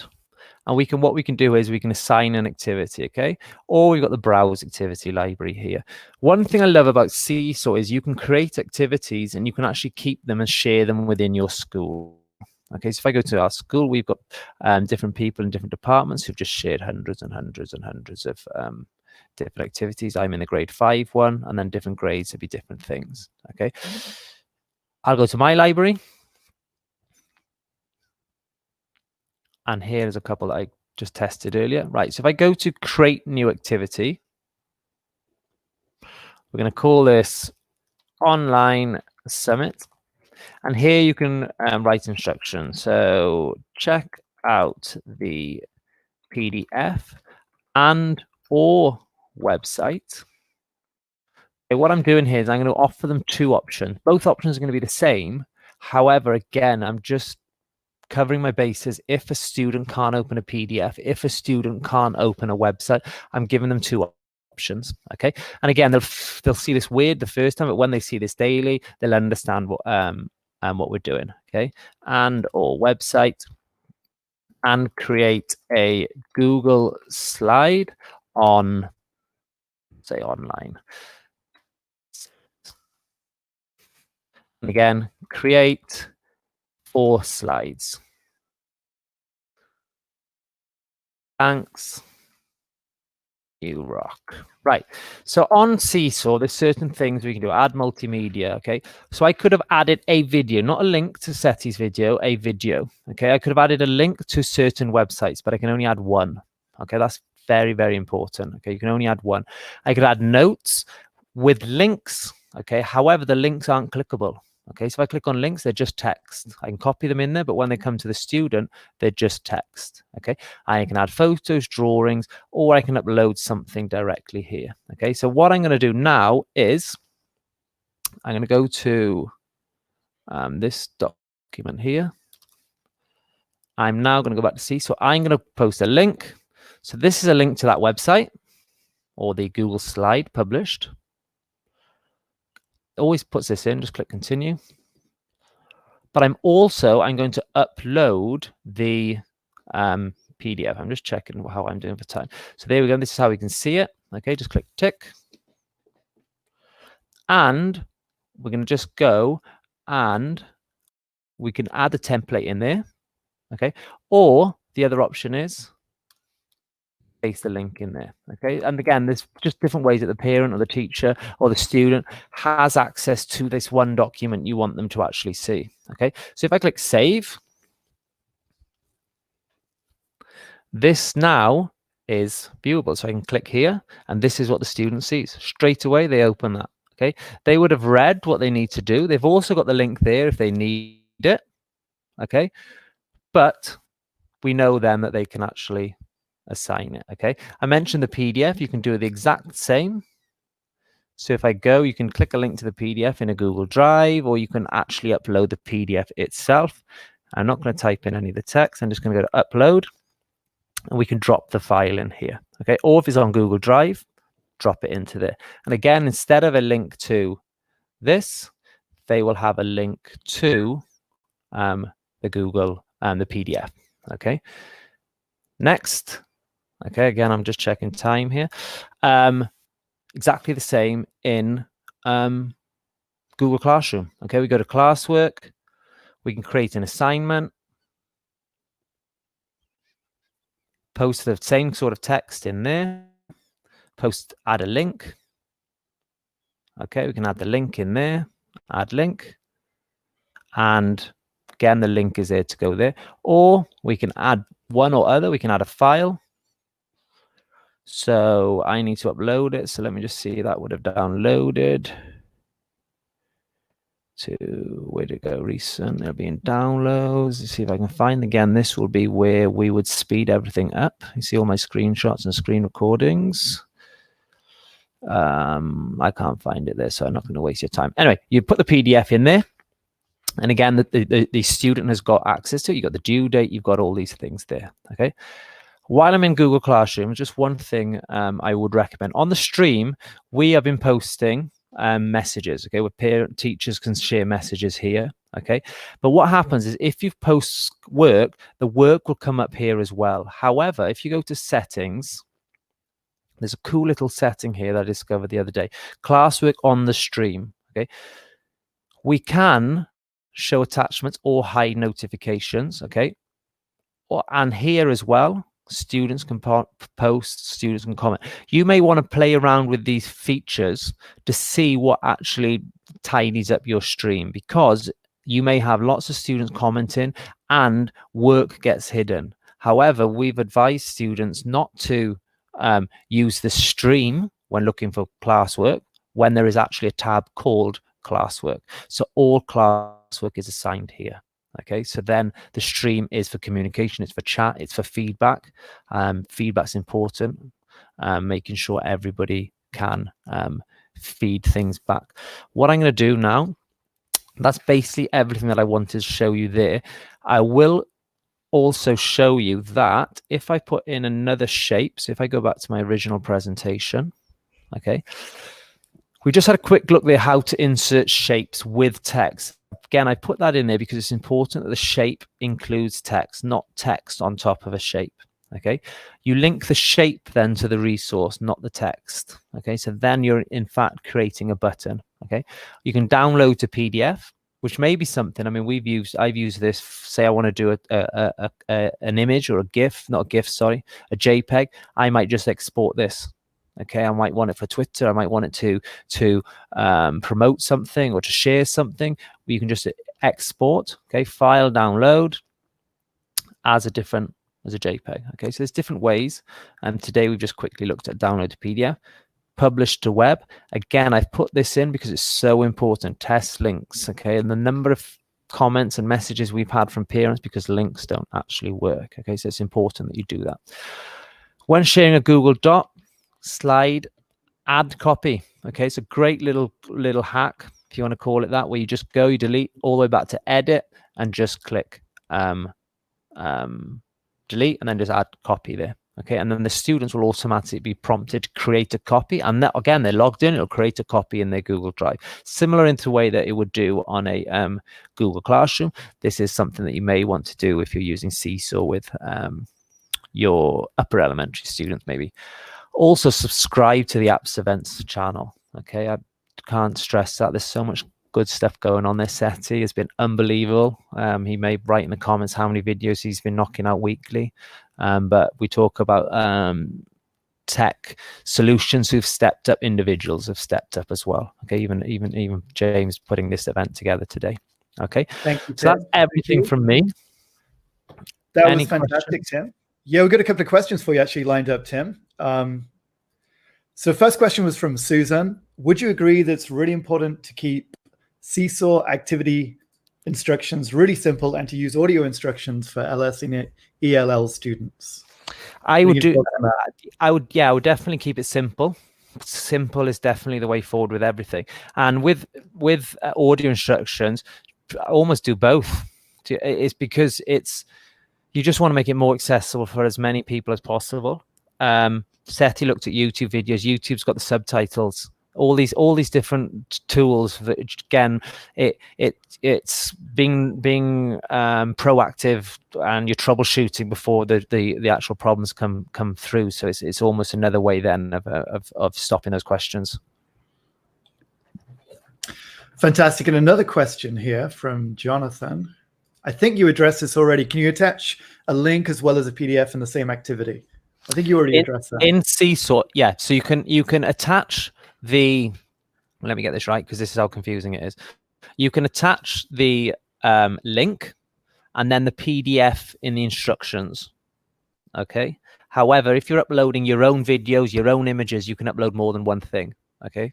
If they're your own video recording, but if it's a link to a YouTube, you put one in the comments or one in the instructions, and then you would put one in the as a multimedia, they call it. Fantastic. Well, Tim, thank you very much for taking the time out. It's actually a holiday. Somebody mentioned in the chat, just in the comments just now, it's actually a holiday today. Is your school closed this week, Tim? Yep. So this is our second week of spring Easter break here. Yep. So we're back in on Monday. We go again. Well, thank you very much. It's been great to have you here, Tim. Brilliant. I'll be in the chat. So any questions, again, you had my Twitter there. Contact me. I'm happy to support wherever I can, and obviously then I'd want to connect and see what you guys are all doing as well. Great. Thank you, Tim. Talk to you later. Cheers. Okay, so going to be very excited to welcome Rachel in just a moment to the stream. So Rachel is going to be talking about obviously teaching online, and she's going to be introducing something called Google Jamboard. So let me just bring Rachel into the stream here. Hi, Rachel. Hi, everyone. Good morning to you. So it's afternoon here in Asia, but I know, Rachel, what time is it where you are? It's 10:30 in the morning. And whereabouts are you, Rachel? I'm in London. Fantastic. Well, very welcome to the summit. Rachel, could you go ahead and share your screen, please? Yep. And I will bring you in. Perfect. Awesome. Okay, Rachel. Go ahead. People, please feel free to ask questions as Rachel is talking about Google Jamboard. We'll be answering the comments there. And go ahead, Rachel. Fantastic. So welcome everyone. Today I'll be taking you through teaching with Jamboard and how you can get on and collaborate. So the first part of the session, I'll sort of guide you through how you can use Jamboard and some lesson ideas as well. I know that for teachers, that's one of the big things that we always look out for, is how we can actually use one of these tools within lesson samples. So I've got a couple of those there. And then towards the end, I'll share out a link to get you on to collaborate. So before I get started, it's worth mentioning that Jamboard can be accessed through Chrome, just simply by going on to jamboard.google.com. And that's always the quickest way to actually get on to access Jamboard. It is worth noting that you do lose some of the features when using the Chrome version of it. If you're using a Chromebook, like I am using my Acer Chromebook today, I can go ahead and use the Jamboard app. So I'm going to take you through using the Jamboard app just because it's got a little bit more functionality, which teachers love to be able to access. Again, if there are any questions, please just drop them in the chat and I'm sure someone will pull attention to me as well. So you'll see here that I've started and I've actually pulled this slide in from my slides. So I just simply would go in and tap on the plus.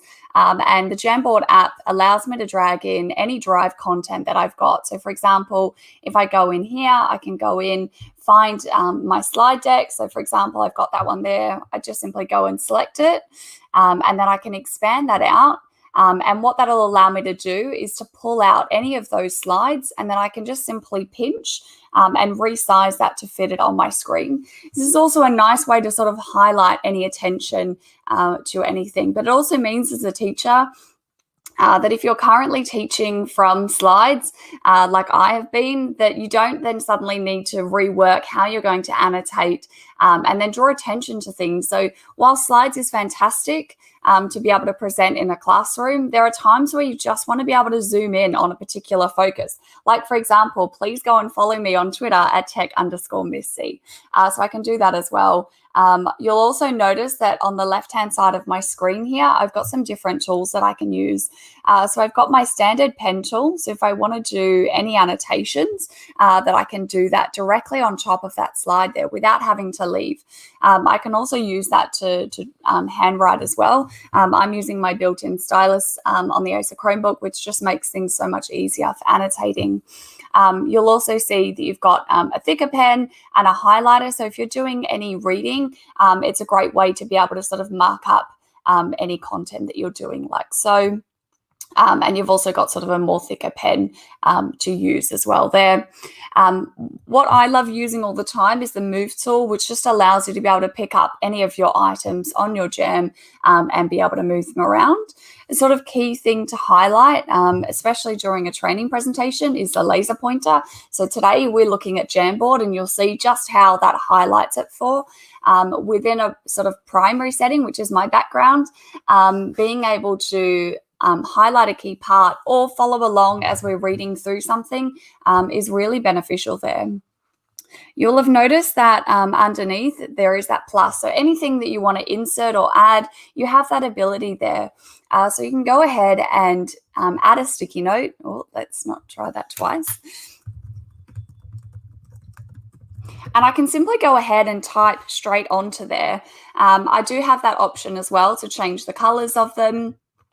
And if I want to add multiple sticky notes, rather than having to sit there and pull them off, I can simply just hit enter and that'll give me a brand new sticky note and I can just keep going and keep pressing enter. So if I want to suggest multiples of ideas, I can do that. And again, with that sticky note now, I can just make that bigger so that that then takes up my screen if I wanted to. So I'll show a couple of the other tools as we sort of move through, but I'm going to get into that first lesson here. So I've got a lesson example here, and this has just come from a worksheet that I've set for my students to do. But as I might be teaching online, I want to be able to annotate and talk through how the students might do this. So again, those drawing tools come really in handy there, because I can actually go in and start to talk about how I know that it's saying there's 6 groups of 6 hearts, so I need to go around and label those 6 hearts like so.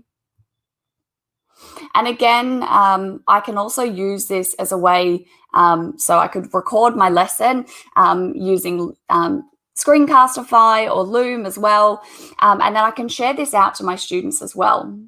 So it means that as a teacher, I can give my instructions about how the students may go through doing this task. I might not actually go into talking about how they'd answer it correctly. I might leave that to them, but this is just one way to sort of share to them how they would go in and start to think about setting up for that task there. Again, with Jamboards as well, I can actually take a snap of a particular screen. So for example, if I tap on that right hand side, those 3 dots there, I get the option to share this frame as an image. Now, this is really handy if you've made annotations within a lesson and you want to be able to share this out either using Google Classroom or SeeSaw as well. So for example, another one here, what is the time on the clock? For this one, all I've done is just use that plus sign there, tapped on images, and this brings up the Google search. Now, these are all copyright-free images, which is fantastic as a teacher. So I can just go ahead and look for a clock there. And for example, I might like to drag in another clock. And this will just allow me to think about sort of how I demonstrate it. Again, anything that I want to move or delete, you'll see that if I just pull it down to the bottom of the screen, that will remove it there as well. Again, on that, with the annotation tools, I can go through and talk to my students about, okay, so we know that this is 12 o'clock, we know that this is 3 o'clock, 6 and 9. So how do we know what the time is on the clock? Again, I can do that there as well. One of the nice things that I love using on Jamboard is the assistive drawing tools. So this allows you could actually go ahead and create your own clock just simply by doing a circle, and it'll automatically create that into a usable circle that you could use. And then equally, I can go in and then start to annotate if I wanted to on my clock, just like so. But not just that, you do also have that ability to use handwritten text to text, which means that it's much easier to be able to access and use there. So anything that I want to type, I can actually put that into writing. So I'll move on and show you just how that looks like in a moment. So you'll see here, mark another fraction on this line, add another and another. So I could go ahead and just simply write on my screen.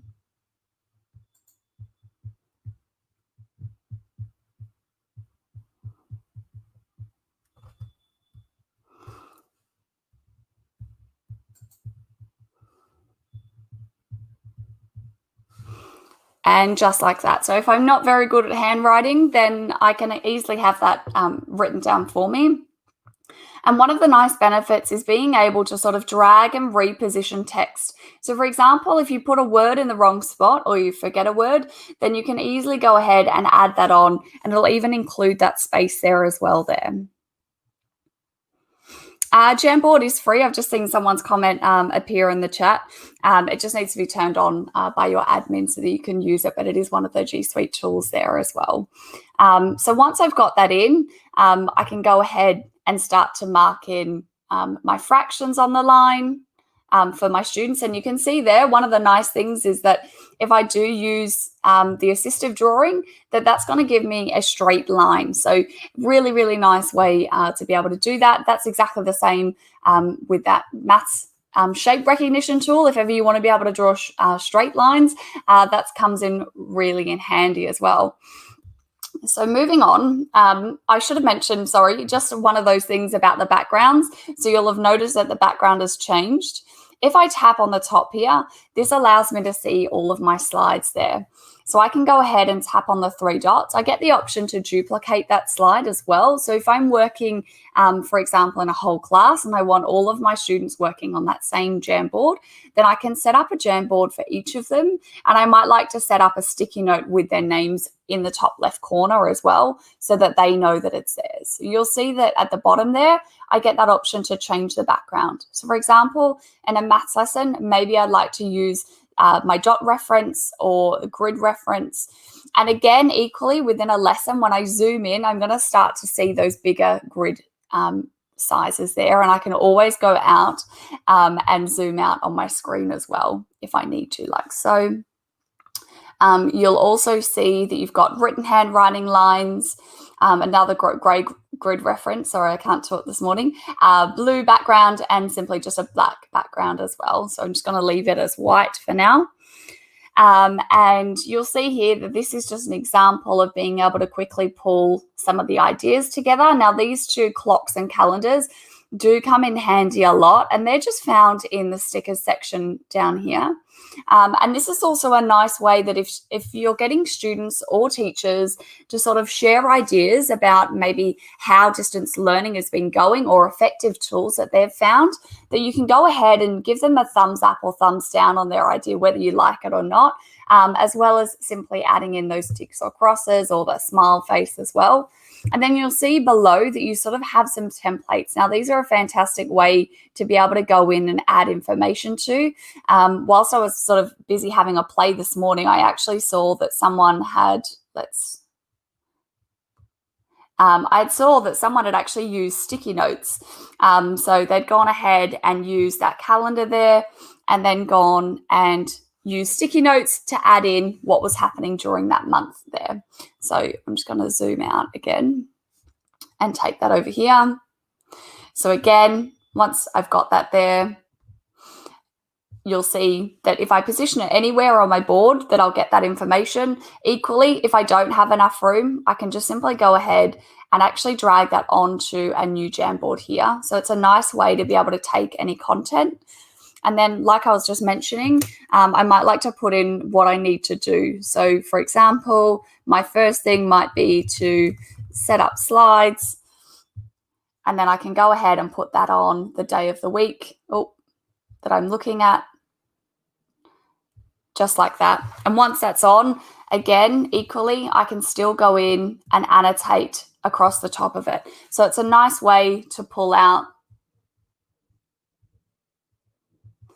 any ideas there as well.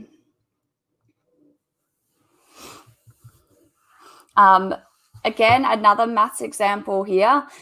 So again, this one's just come from using the insert images option. Equally, if I had images in my Drive content, or if I just taken screenshots of these images, I could quickly pop them in. So if you've got any teaching resources that you're already using, you can easily just take screenshots of them and then pull them in either from your Drive or your image library. So this is a nice way to be able to do that within a lesson. You'll see here I've just used those sticky notes to sort of talk about what the context is, and then I'd be looking for my students to sort of go in and annotate their thinking as they do that as well. And I can equally make a copy of this Jamboard if I'm using Google Classroom and set that for each of the students to be able to access as well. I will highlight as well that it's important to remember that within a training demonstration or within a lesson, you might like to create a template of your Jamboard before you start to go in and annotate. This just basically means that you don't have to go and erase anything that you've made within a lesson here. So for example, here, event diagrams sort, I can just go in and drag those numbers on. So a nice, easy way for students to be able to think about numbers. And again, having these sticky notes just means it's really easy to sort of do a drag and drop, especially for younger students as well there. Again, a writing example here. So giving students an image prompt and then a sort of idea for them to go ahead and think about this will be a nice sort of idea to use sticky notes and get the students to sort of share some ideas about how they got there and use that then to inspire some writing as well. So as a collaborative aspect, this is a really nice way to be able to do that there. Again, here for younger students, being able to talk about prepositions, I can go ahead and use that laser pointer and I might say, where is the cat on here? Where is the cat here? And I can go through and talk through that during my lesson there. Again, here, I've just simply got an adjectives task where I want the students to be able to look at the different adjectives and then use those sticky notes to group them up together. So I can simply move those around just like so.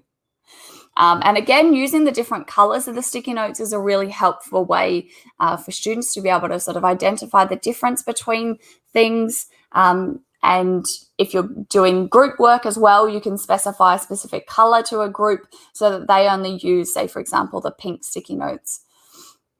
Again, here, just as another PDF that I had in the classroom setting up ready. So I wanted to go through and, for example, I might be going through, especially with younger students, I might want to go through and read this. So I can just use that laser pointer to follow along so that students can keep up with what's happening as well. But equally, I can go through and sort of annotate just over the top, looking at contractions and seeing if students are picking up when those things are happening, and maybe even going through and highlighting where there are parts that might need improving, or looking at a key area. So we might be talking about a cloakroom, you know, why is that important? What is that referring to? Again, another use of the template, so story building ideas. Again, using those sticky notes is a nice way for students to sort of think about, okay, who are my characters going to be in my story, and popping those names in there, and then being able to just add those into the beginning, middle, and end of the story there. And as well here, so you'll see just either using handwritten with a stylus or using that auto predict there. With the typing, just makes it easy. One of my favorite things that came out using Google AI was the assistive drawing tools, which most of you will probably know as AutoDraw. So AutoDraw is actually built into Jamboard, and I'm definitely not a drawer. I would love to be.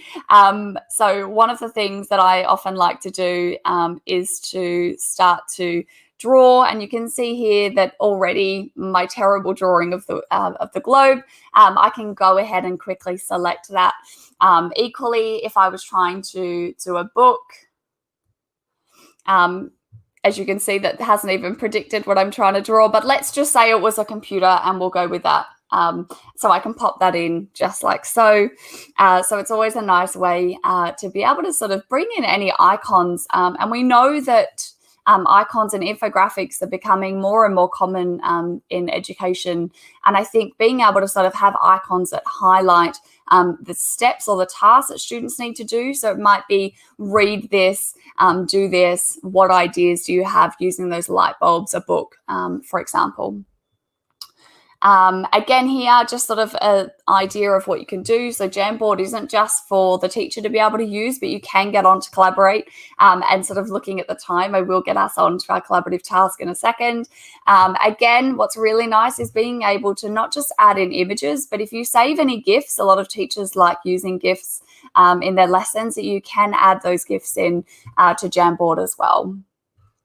And again here, you can quickly access any Google Drives and you can add those in. So for example, if I want to add in any Drive content, I can go ahead and open that up from there. So that's PDFs, slides, docs, sheets, anything like that. I can go ahead and do that as well. Oh.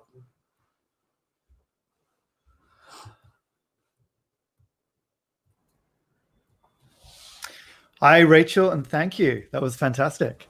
So I'm going to jump in and share our collaborative one, if that's okay. Yeah, please do. Just going to ask, a couple of people were asking about the actual physical Jamboard. Have you used one? I have used one before. It is sort of the functionality that you get. The size of the board is quite small. So the Jamboard app is essentially all you need. And being that, you know, most people have a phone or a touchscreen device that they can use, and a lot of schools are using Chromebooks, touchscreen Chromebooks, that using Jamboard does make it quite easy. If you're simply doing a sticky note task, then you still get that functionality, as well as adding images in through the Chrome app. So it is worth sort of sharing that as well. So this is a link to our collaborative Jamboard. So if you'd like to go on to that, I'll pop that in the chat as well. This is just sort of an opportunity to jump on and explore what Jamboard looks like. So whether you're doing that on a Chromebook or through the Chrome app, you'll still be able to get on and view that there. So I should be able to jump back out of that one now and open up that collaborative Jam. So you'll see here, I've put in, go ahead and use a sticky note, share your name and your Twitter name, and then a photo to describe how you're feeling today. You might even like to sort of share what are the tech tools that you might be using as well. And you'll see that people will start to sort of add in what they're doing. Please also feel free to go in and try using that auto draw, especially if you're on a touchscreen Chromebook. The assistive drawing tool just makes it really nice to be able to draw anything like so, and I can just add a simple smiley face in, and then I can move that to wherever I want to. Now, often with students, and in a webinar like this, it's quite hard to sort of make sure that everyone's in the right spot. So you might like to set up, so we can see here we've got 11 people trying to go through on that one. So I might actually go and set up. Or equally, I might duplicate it, and I might just ask them, please feel free to go on and use one of the different slides at the top there so that you're not all working on that same one as well.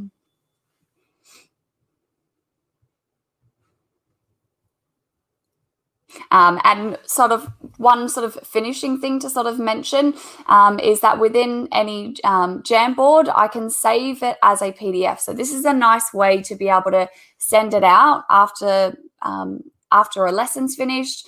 So I can just simply save that, and that'll save it as a PDF to my Google Drive.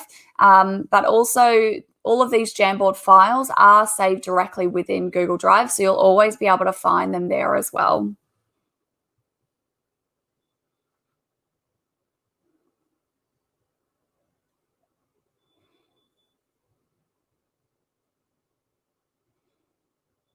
Does anyone have any questions? I'm just going through, having a look at the chat now. Yeah, any final questions for Rachel, everybody?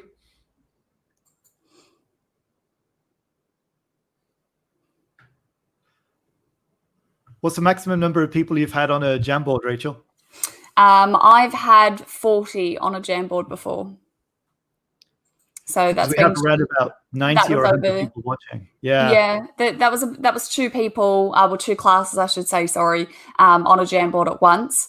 And the way that we did that was we just set it up so that basically on that home screen, we had the groups. So we used a sticky note. We had the groups that they were listed in.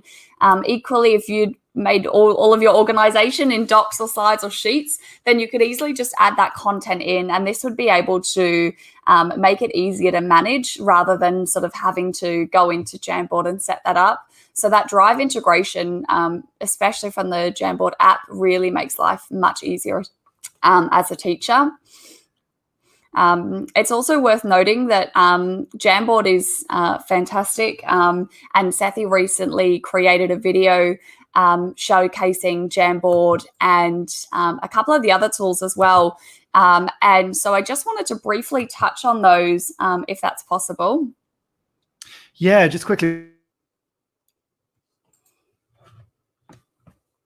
Oh.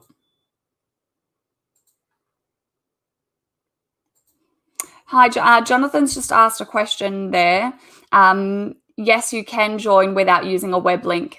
So you could share it out through Google Classroom, or as well that if you have shared it, then it will just appear in your Jamboard as well.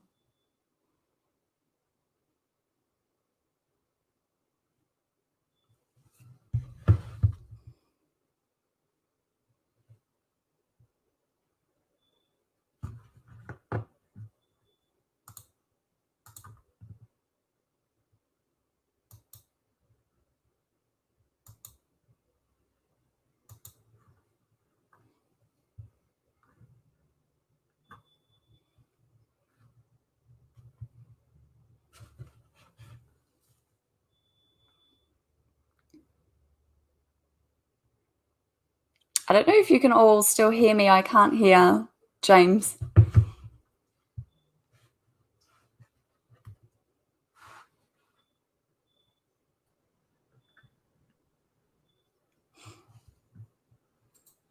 Hi, Rachel. I think I lost my internet there for a minute. I was like, what's happened?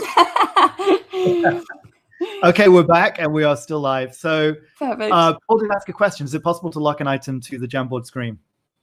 It's not possible to lock it, but once that item has been added on, so if I just jump back in here, for example, let's just jump on to a slide here. So for example, if I was to quickly search for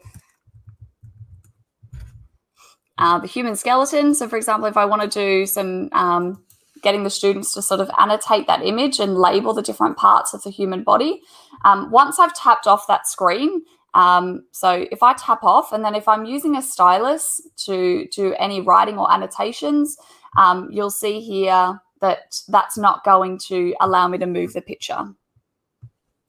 So it would only be if I use that move tool to select it that would happen. But equally, if I wanted to, I could set it up using sort of an image there and then just making sure that my students know to just simply use their stylus to annotate over the top there. Thanks, Rachel. Another question here from, I share the right comment, here from Dung Le Puang. Can we use Jamboard in Microsoft Teams? Well, I would imagine we would need G Suite and have it enabled within G Suite, and then possibly you can share. Rachel, do you have any insights on that? Yeah, that would be the same insight that I would have. So yeah, as long as they've got it turned on through their G Suite domain and they've got access to that, then I wouldn't see any problems in using it. Okay, fantastic. Well, Rachel, thank you very, very much for sharing. I'm just putting up your Twitter handle at the bottom here. Fantastic, thank you. We can all see that.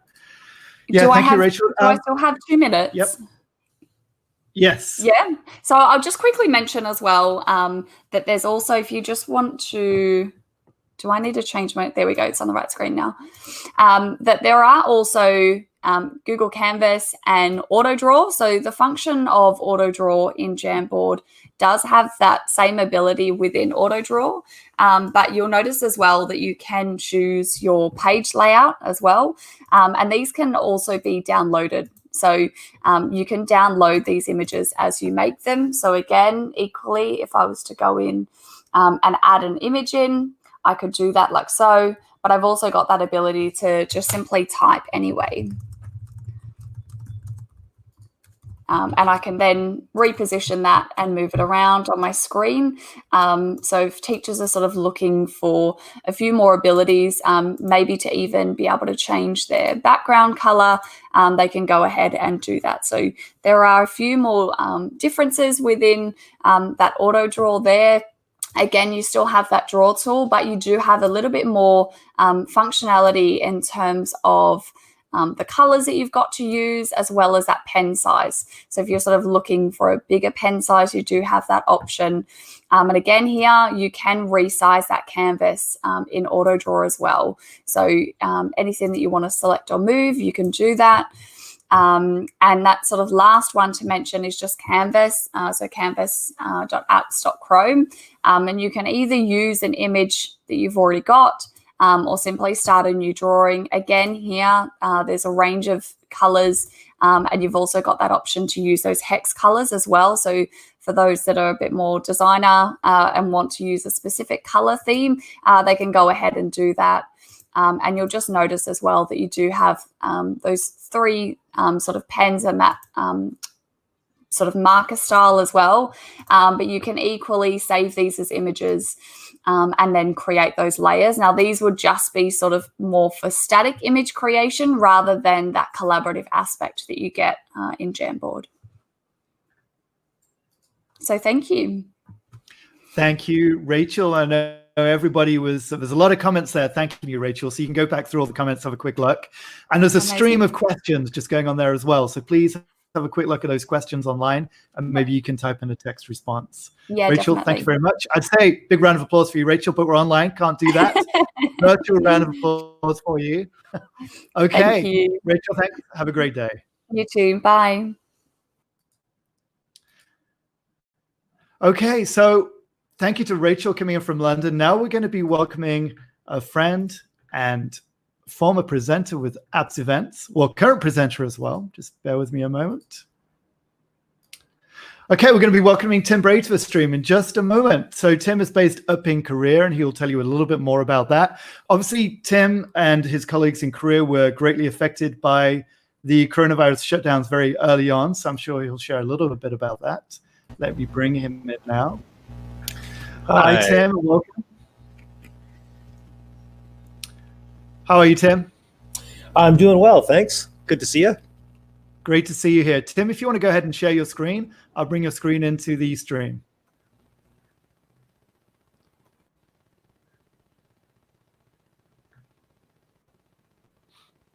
Just a second. Yep. I'm about my system preferences, and I need to say that it needs to be accepted. Right, as we're just waiting for Tim to get lined up, Tim is going to be talking about agendas, efficient meetings, and sheets. Now, this is not just for teachers and administrative staff, but we can also consider this for some of the high-level students as well, I think. I'm sure Tim's going to share about that. And don't forget to follow us on YouTube with the big red subscribe button in the lower right-hand corner, just below the stream. I think I've got it there now. There we go. Okay, Tim, go ahead. All right, so it is working. Okay, great. Yeah, I guess I'm a little apprehensive now. Everyone's been so great. I'm afraid I won't live up to the We're saving the best for last, Tim. It's you and Rob coming up from Korea. All right, yeah. So Tim, quick intro. Yeah, so just quick, Tim, what do you do in Korea? What school are you at? What's your role? And what have you been doing with AppsEvents as well at the summits? Yeah, I work at Cheongna Dalton School, which is in Incheon, South Korea. I'm the director of educational technology, but it's a department of one, so I'm also the tech coach. Previous to this, I've worked in a couple other international schools. One kind of like probably the most famous one was when I was at Korea International School, and I worked with an ed tech team there. It was quite great. You can follow me on Twitter. I'm at Dalton School. So without much further ado, I'll jump right into this. I have a very strong feeling that most people don't do meetings very well. And the reason why they don't do them very well is due to a multiplicity of reasons that I've got listed here. We lose a lot of time and effort in meetings. It seems like often nothing gets done. But the reason why things don't get done is because there's no accountability and no responsibility. And in order to get things accomplished, you have to have those two things. People need to be accountable, and people need to feel like they're responsible. And so a way to do that is by making your meeting more efficient by tracking your meeting better. And I know a lot of people like to use like a Google Doc as like a big long running agenda, but I really, really, really prefer to use Sheets instead, and we'll get into exactly why. So how can we make the meetings better, right? Well, we want to be able to track items over time easily, and that's where Sheets is going to come in. I'll show you how to do that. We want to be able to assign tasks specifically to people, and you can do that in Docs, but I think it's just much easier done and better done when you have it in Sheets. We also have to build a culture though too, right? There has to be a culture of expecting results, that when people are given a task, that they need to follow through with that task. And one way to do that is have group accountability.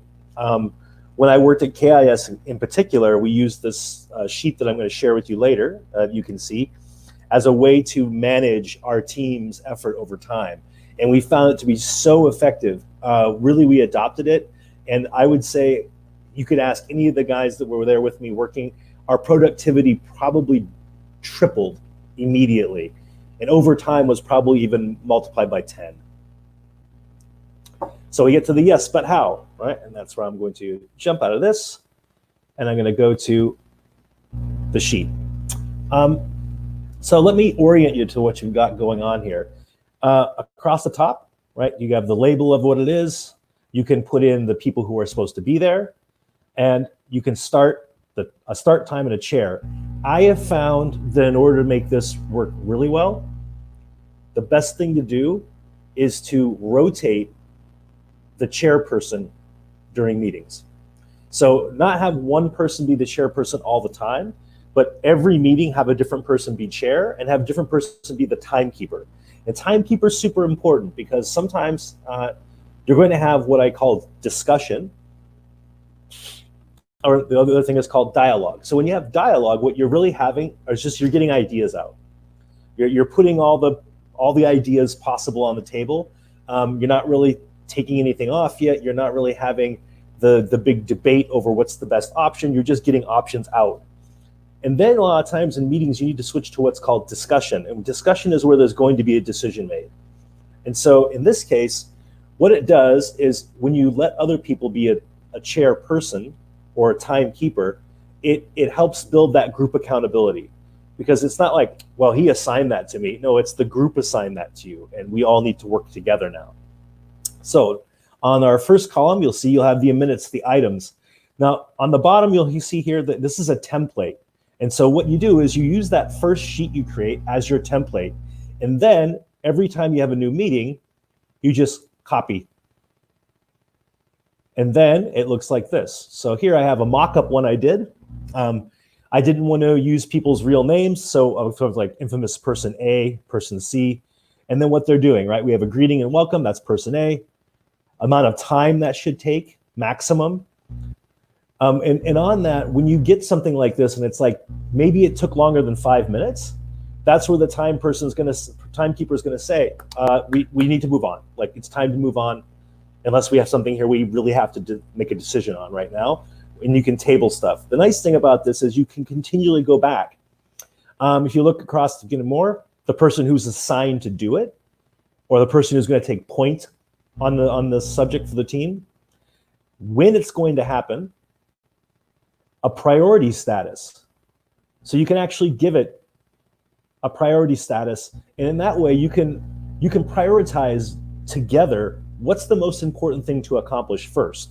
What's something that's in progress, and that's how we can keep track of things down the long run. I'll talk about that in a minute as we look at this next one. So now we have, okay, accreditation visits. Oh boy, I gotta do section 8 of the report. Person C is taking point in that. We're gonna get an update is what it looks like for me. From 10 minutes is not that long to spend on it. We need to gather information for the initial accreditation report. Person C is going to help do that. It's going to be done by the next meeting, and it is a medium priority item. There's also a column over here for remarks and notes, right? Gather demographic information from the business office. So that's where you can keep track of exact details. But why this becomes so powerful is as you add the next sheet, you always have a way to go back to the previous meeting and very easily follow up on items that are in progress. So let's say this item, instead of being medium, it was in progress. So now when we go back the next week, we can ask person C, hey, where has this gotten? Like, how much are we finished this now? If it's complete, you can mark it completed. If you had to table it, you can mark it tabled. And this gives a very graphic visual way for you to start to track what exactly happened at each meeting, what decisions did we make, and what did we do with those decisions? When we had them, did they get finished? Did they maintain, did it take us 2 weeks? Was it longer than we thought it would take? This becomes a really, really, really powerful tool for getting things done. And it doesn't necessarily have to be done just with adults. Like I have found that our student council uses a document very similar to this, or I should say a sheet very similar to this, to do their business. And they found it to be exceedingly helpful, as well as the advisors, because the advisors can always go in, they can check and see where things are at. They can hold the actual student leaders accountable, like, hey, we never moved forward on this thing about prom. We need to do that. And how long are we going to take to do it? So this becomes the way, like I said, where you can really use this tool to really take your team to a new level of accountability and responsibility and effective and efficient, and being effective and efficient. All right, so I don't know if there's going to be any questions on that, but I'd love to answer some if there are. All right, super fast. Hi, Tim. Thank you. Let's just keep the chat open for a couple of questions. Tim, just follow up on that great session. I wanted to ask just about you and your school. How did you cope with the school closures? So we spoke to Tim Evans earlier in Hong Kong, but how about for you, Tim, in Korea? How was the preparation? Were you warned in advance that schools were going to close? Not really. I don't think that it was a snap decision on the part of the Ministry of Education, but I think due to it being a large government organization and their focus is actually more on public school, I think they were also confused as to what their plan was. And so we were basically told there won't be any school starting today. And we had already, like, our teachers mostly live on campus, so everyone was kind of like, what? And so immediately the announcement went out to families to not put their kids on the buses.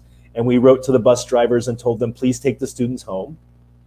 But we did bring the faculty in for meetings, obviously, and to get organized. And I would say we had, that one day was kind of a lost instructional day, but it needed to happen so the teachers could be organized, and so could we as administrators and leaders. But I don't feel like it launched right away. Like the next day, teachers were already putting out content for the students to learn. So I feel like a 24-hour turnaround time was pretty amazing. It was not easy, and it's still not easy, and it's definitely not perfect, but we feel pretty comfortable now. I think the teachers and the students are kind of getting into a groove where they're getting used to this new way of doing things. Some other things that we did do is we did shorten our schedule. And I found that the heads of schools meetings are happening regularly now. Every Wednesday, they're having an online meeting, and pretty much everybody's in the same boat. Everyone's still planning to finish the year, hopefully coming back in May, but planning for the long haul of, like, we might have to finish the school year this way. But right now, the Ministry of Education is sort of giving, like, to these 2-week windows, like, well, we're going to be postponed for 2 more weeks. Well, we're going to be postponed for 2 more weeks. And so we felt like it was time to start taking a little bit more control over that and making some decisions for ourselves. And so we decided to, 2 weeks ago, we said we will not be back in April. And we will update the community at the end of April as to what our next move will be. I'm very,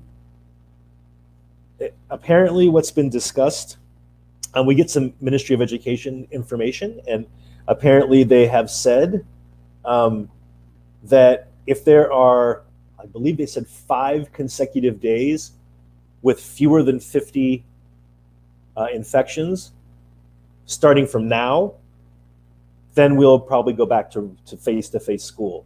I think that they're going to have a hard push by the population, though, to not do that. And do you think that would be a full school reopen, or would you do it in phased, stepped? Boy, our current plan is that we would do it whole school, but there's a ton of questions in all of our minds. A lot of our students ride the bus. What's that going to look like when you try to social distance? What about the cafeteria? We have one cafeteria, and we have 400 kids, and they can't all fit in the cafeteria with social distancing in mind in a sensible way. So there's going to have to be a lot of adjustments if we do come back. I know one other international school did already make the decision. They announced to their community that they will not be back. They are going to be online to the end of the school year. Their announcement to their community was, we can't guarantee the safety of the students, so we will not come back until we feel like we can. Okay, Tim, quick question. Jasmine was asking, the template that you showed, is it available to download? Are you able to share that later? And if so, we can put it into the comments. Yeah, please. Let me do that right now. Great, fantastic. Everybody who's watching, are there any more questions for Tim about that very in-depth presentation? It's very useful, especially for heads of departments out there. Okay, just waiting for a couple more comments to come in. I want to say, Tim, thank you very much for joining us. I know it's evening there up in Korea. What time is it in Korea now, Tim? It is 7:13. All right, Thank you very much for joining us this evening. And I'm very excited to welcome one of your country mates, Rob Rob's McElroy coming next. is going to be joining us now. Let's bring him into the stream. Hi, Rob. Hey, Hey, Rob. James, how are you? Hey, Very T, how good. you doing? Tim, once again, thank you very much. We'll Yep. chat to you soon. Bye-bye. Hi, Rob. So this is great to have Rob come in here. Rob is also from Korea. It says evening there also. Rob, I hope you've enjoyed your dinner already before this. I grabbed something on the way home. Right. So Rob is actually back at school, I believe. Is your school open for staff at the moment? Is that right, Rob? Yeah, the thing is, compared to everybody else here, I don't work at an international school. I work at a private Korean public school. We're kind of like an immersion school with a Korean side and English side put together. So we're kind of acting more like a public school in Korea. And right now, the Korean government, there was some pushback from parents about teachers staying home and doing online teaching. So our staff is coming in and we're practicing social distancing in the school, and we're taking all precautions at lunchtime. And the students are not coming in, but the teachers are there. Yeah, because you had a different challenge. And obviously you're in a government-style school on a Korean calendar. And school actually hadn't started a year, is that correct, when coronavirus hit? Yeah. Our school was supposed to start in March. So we had an extra challenge as opposed to, like, say, Tim at Cheongna, is we didn't have any of our regular procedures, regular platforms really set up, because everything kind of hit us just before we were about to start the year. So we had to really scramble on our side, on the English side, to find some sort of tool that we could easily introduce to the parents who are, not English speakers, and get everything rolling. So it was really, really challenging. As much as I love like something like Google Classroom, the kids just were not up to speed on something like that. So we had to go a different way. And we actually decided to go with Nearpod, because it integrates really well with Google Slides, but only requires the students to basically use a code to log into the lesson and go through it. So that's what we decided to do. And it's actually really good also to talk to you, Rob, because obviously we've heard from a lot of teachers in international schools. I'm sure everybody started off teaching in government schools as well, but you're in a government school right now. But not only that, I think you have two programs running alongside each other. Do you have an English program and a Korean program? Yeah, it's been really interesting because we have 48 teaching staff, and we actually have an English admin and a Korean admin. Now, of course, the Korean admin, they're the actual bosses of the school. They make the big decisions, but we have our own little world. And we actually, because we're a private school, we charge tuition. So as English teachers, our program is actually kind of an after-school program, and we had to really push our teachers hard to up their game and make sure the content they were putting out was just the best quality, so that the parents would see online learning and understand, well, the teachers are really working hard. And I've never seen our teachers work so hard, so consistently for such a span of time, as opposed to like maybe reporting time. Everybody is under the gun, but the quality we've gotten has been amazing. Now, on the other hand, our Korean side, which is mostly older teachers, because our school allows them to stay in their position longer, as opposed to a regular Korean school where they have to move every 2 or 3 years. They really struggled at first with Zoom meetings and creating content, because that's not their skill set. They're amazing teachers, but they're much more the chalk and board kind of teacher. So we had to help them out, and we had to work together to try to really build something that the parents would see and really respect as education. Well, it's great to welcome you here today, Rob, because I believe you're going to be talking about Google Sites, and very much from a beginner perspective. Yeah. Content in there. You want to share a bit about what you're going to be talking about? Okay, so basically I'm just going to go and I'm just going to build a site with our viewers, and I'm going to click on share your screen at the bottom. Yep. I'm going to build a site with everybody, and I'm just going to try to add as many interesting features and just hope that everybody is following along and maybe building their own site with me. So let's just get started then. So if you want to take note here, you can actually follow along in this presentation or save it for later. Just type in gg.gg/sites-mac, and I believe that they're going to post this link later as well. I'm going to be using some links here, so you can access my page of links by clicking on that link. And I'm just going to leave that up for just one more second. So if you'd like to join in, please join in. So I'm going to move this off the screen so that I can show you actually building a site. So the first thing we're going to do is we're going to go to Google Sites, and you have to make sure that you go to the new sites, not the old sites. There's classic sites here. If you come to this page here, I'd like you to click on new sites. Well, it's not even opening, so just make sure you're on new sites. So if you come to this page here, please go to new sites. All right, the first thing we're going to do is to create a web page. And it's very easy to create a web page using Google Sites. All you have to do is click on this button here, and your site will open. So this is your untitled site. Now, the first thing we'd want to do is we want to name our site. So I'm just going to call this Online Learning, right here. And you'll see that the file name actually copies over here. Now that's mostly for you. That's what you're going to call this site. Here is where you're actually going to name it. So I'm just going to call this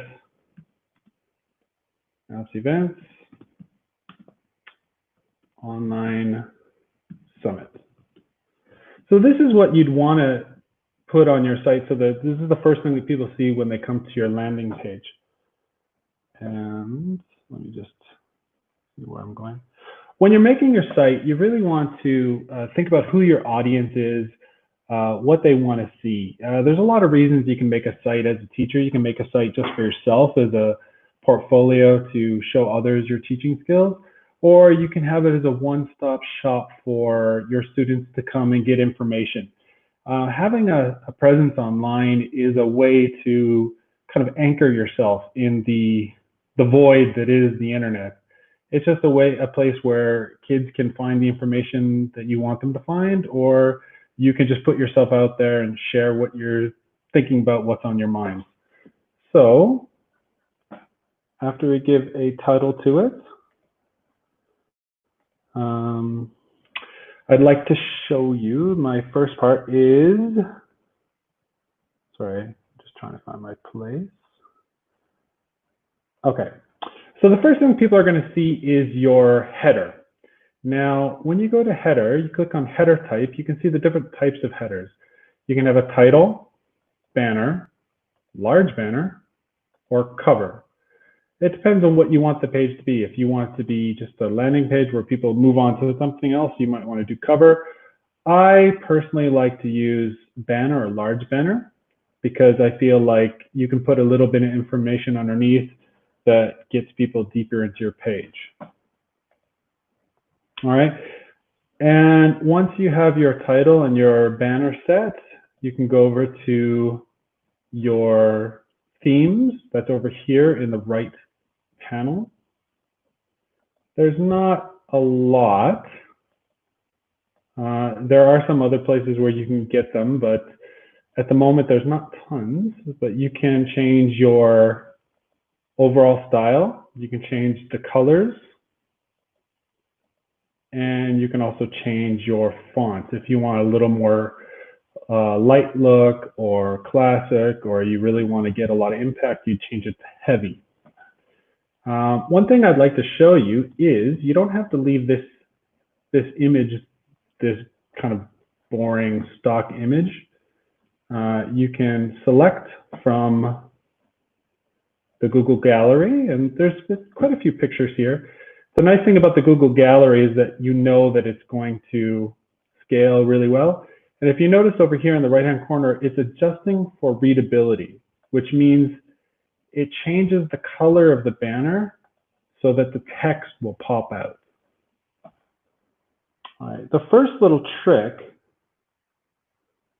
that I want to show you to kind of make your page a little special is to, you can use animated GIFs to kind of give it a little bit of movement. So I'm going to, not select, sorry. I'm going to upload an image that I downloaded earlier. I hope that it scales nicely. It might not.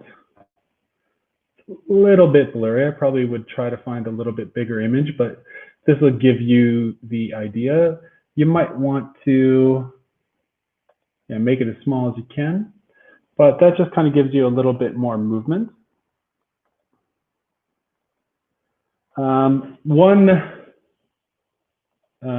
One other thing I'd like to show you too. You notice the colors over here, there's only a few in this palette, but I wanted to show you this add-on that I use almost every day. It's called Colorzilla. And this is the link for it. If you click on Colorzilla, it will add this extension to your browser. And say, for example, I really like the color of the Twitter icon. You click on Colorzilla, and if you hover over any color, at the top, you'll notice that it tells you the hash code. So if you click on a color, it copies the hash code, and all you have to do is go to the custom color and paste that hash code. And now you have the custom color for the Twitter blue. So it's a little tip I wanted to show you. Okay, so once you have your banner set, you might want to add a logo. And you'd add a logo over here. You click on here. Now, there are tons of stuff that you can add. I wanted to show you this tool. Right now, if you are impacted by COVID-19, they're offering a free pro account, I believe. And I'm pretty sure that they offer a teacher package as well. Just reach out to them. It's called Canva. Now, I really love Canva. And what Sethi was saying about a platform that you would actually pay for if they went to a pay model, I definitely would pay for Canva. I use it all the time, and I think it's awesome. And I think that it just saves the teacher so much time. It just makes things look nicer. So I'm just going to create a logo right now. So I can use another site as well. So say, for example, I want to create a logo that incorporates trees. This website, Flat Icon, is one of my favorites because you can get some really nice clean icons that you can make larger or smaller.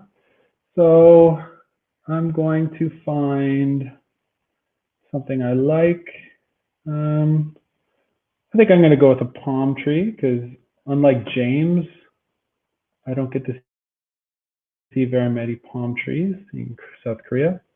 Now, with Flat Icon, you do have to make sure that you give it attribution. So you just take this code here, copy it, and put it in your website to show where you got it from. I'm not doing that right now because I am talking to you. So you can just take that image you downloaded and drag it in Canva. And you can copy it. Maybe I want to make another tree. And I'm going to put a picture of myself that I've already uploaded. And it's just like any graphical editor. You can bring to the front, bring to the back, that sort of thing. So I'm not going to make this as nice as I'd like it to be, but I'll try to make it nice enough. Love cheers, so I'm going to go online learning.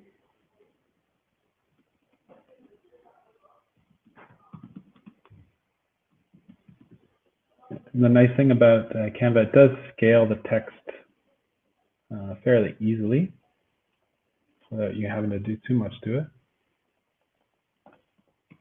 I can't get rid of the two new, yeah, there we go. So I can get rid of that there. All right, so now I've got my very, very, very rough logo, and I'm going to download that. You can download it with transparent background or white background. Maybe I'm going to put a background here, make it a little bit nicer. I'm going to maybe put a, let's see, beach. See what I can get. Maybe I'm just going to throw texture.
I think we've lost Rob there for a minute. So let's just give him a moment to get back on the stream.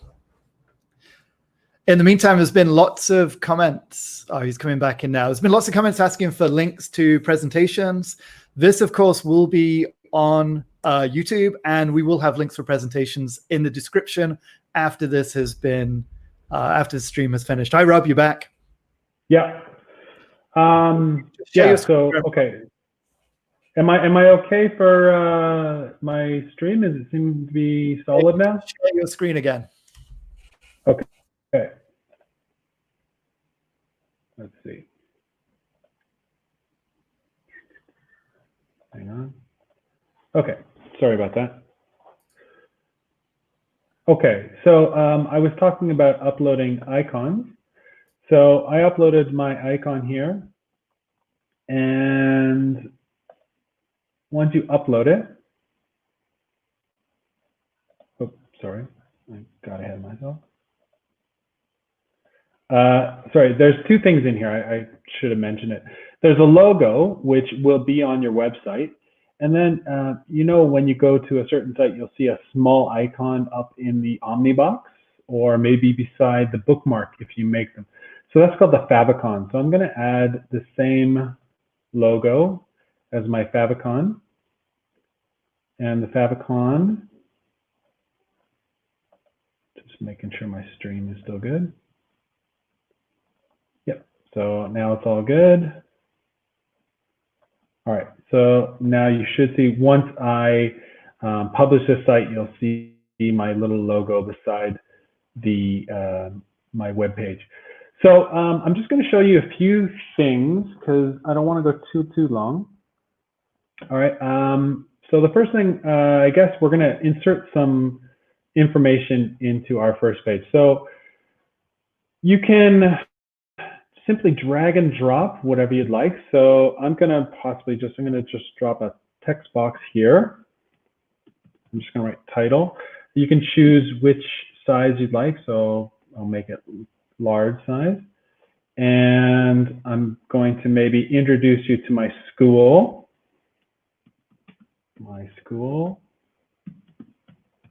and see if I get lucky and find a picture of my school. Hang on. Let's see what comes up. Actually, here's a picture I took with my drone. So I think you might even see me in the corner. Yep. So I'm going to save this picture. It won't let me. Darn. All right. So I'm just going to save any old picture I can find. Okay. I'm going to open it in a new tab because you always get a better image. Save that image. And then go to my site. You can upload, select image, or get it from Drive. So I'm going to upload from my desktop. Okay, so you can see that you can add different elements, and you can drag them around wherever you'd like, whichever way you think it looks the best. You can add different layouts of pictures. You can add collapsible text if you want to have a lot of information that you can then make smaller. You can put table of contents. You can put image carousel. You can put buttons, which are very similar to what Tim was talking about, that will take you to other places. You can add dividers, which is nice to keep information separated. You can put a YouTube video. You can embed a Google Calendar to keep people on track. You can embed a map if you'd like to show where you are or you'd like to show a trip you took. Google Docs, slides, sheets, forms, charts, all that good stuff. So we're actually going to go and talk about embed in a minute, but before we get there, I want to show you about pages. Now, you see I only have one page so far, which is my home page. But maybe, for example, I really want to show people what's going on with Google Hot Trends. I don't know if you know Google Hot Trends. I'll bring this over and I'll just show you. So this is Google Hot Trends. Hang on, I'll search for it. Google Hot Trends.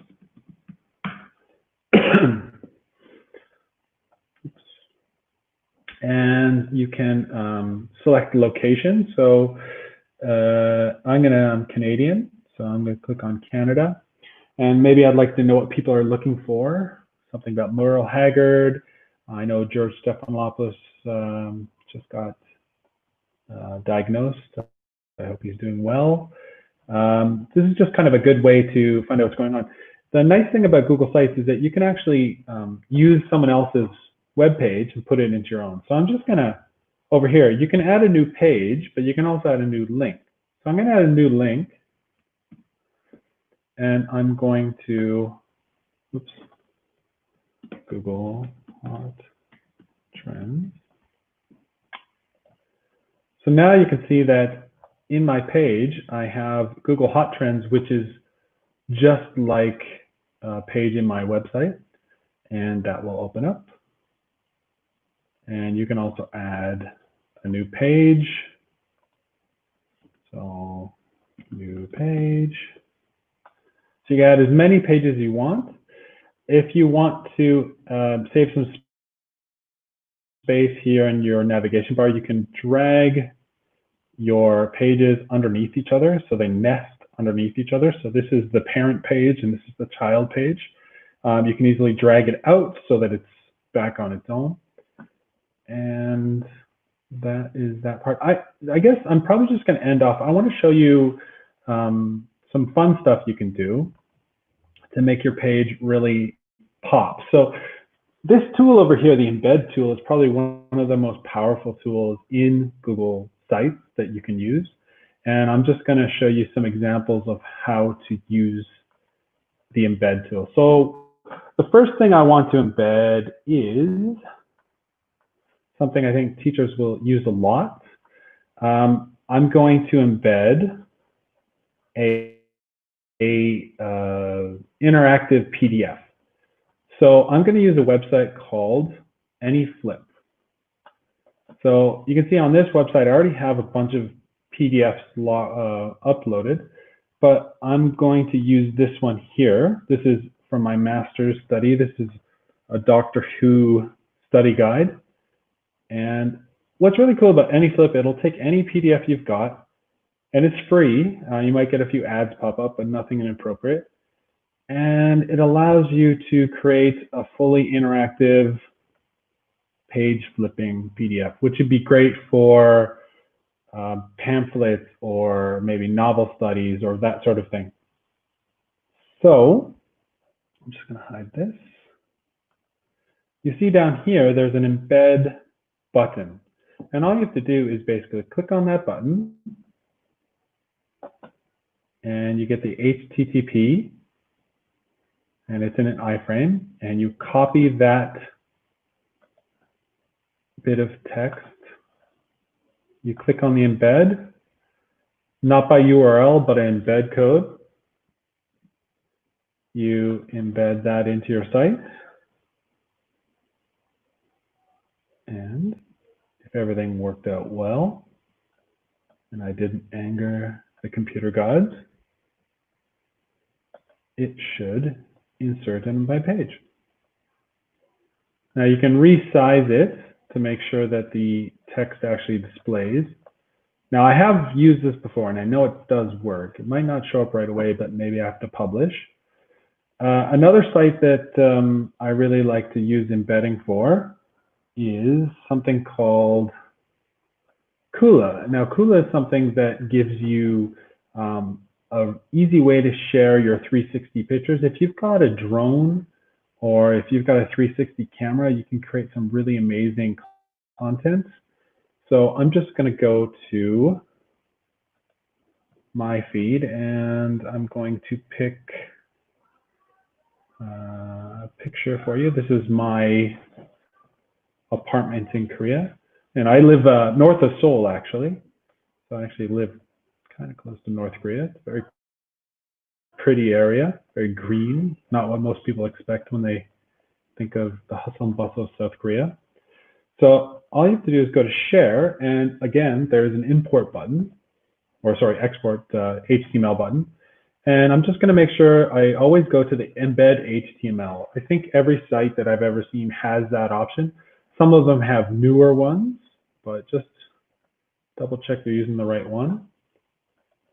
And hopefully this one will show up for you a little bit nicer. There. So you can see this one worked a little bit better.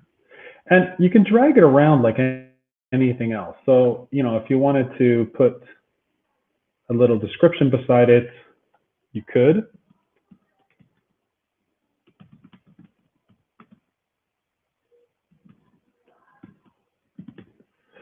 Okay. And when you go to publish, the people can interact with this just as they would on the website that you took it from. Okay, and I guess I'm just going to show you one last thing for anybody else who's on Twitter. This is a way to put Twitter into your web page. So again, you click on embed, but before you do that, you need to go to publish.twitter.com/hashtag. Now, maybe I want to show what's going on with AppsEvents. So I'm going to use the hashtag. I'm going to search for the hashtag Google PD. All right. So now I think that it should pop up. So I just copy the code. Again, embed, click on embed code. Drop it in, and all the tweets that related to Google PD will show up here. So once you have everything set the way you want, you can go to publish, and you need to give it a web address. So maybe I'm just going to call it Apps Events Online Summit 2020, because I don't want to take anybody's web address. And now it's published successfully, and I can go and actually check out the live site. And you can see some of the things we've done. Some don't load, some do load. So I guess the any flip isn't working for some reason. Maybe I put the wrong code in, but everything else seems to be working okay. So I think that's about all I have to share, James. So if there's any questions, you can let me know. Hi, Rob. Thank you. Very quick question from Goo Brick. Is this a permanent link, or will the link not work if something happens to the original site? You mean, sorry, the web like the address that I typed in? Exactly. So when you're embedding content, for example, the Google Hot Trends, is that a static link, or is it updating dynamically as the content updates? Well, I've got it on my site, and I've never seen it go dead. So once you get it, I mean, once you set it up for like maybe how many trends you'd like, what country you'd like, I think it is a static link, yes. And good question from Jasmine. Copyright issues with pictures. Obviously, we should be careful how we're sourcing our pictures. Any comments on that, Rob? Yeah. Well, okay, so flat icon, like when you use that one, definitely it asks you to give attribution to the creator. And if I was making, if I was trying to find, like if I wasn't in a hurry, when I go to Google image search, I would search for common, was it common license, common usage?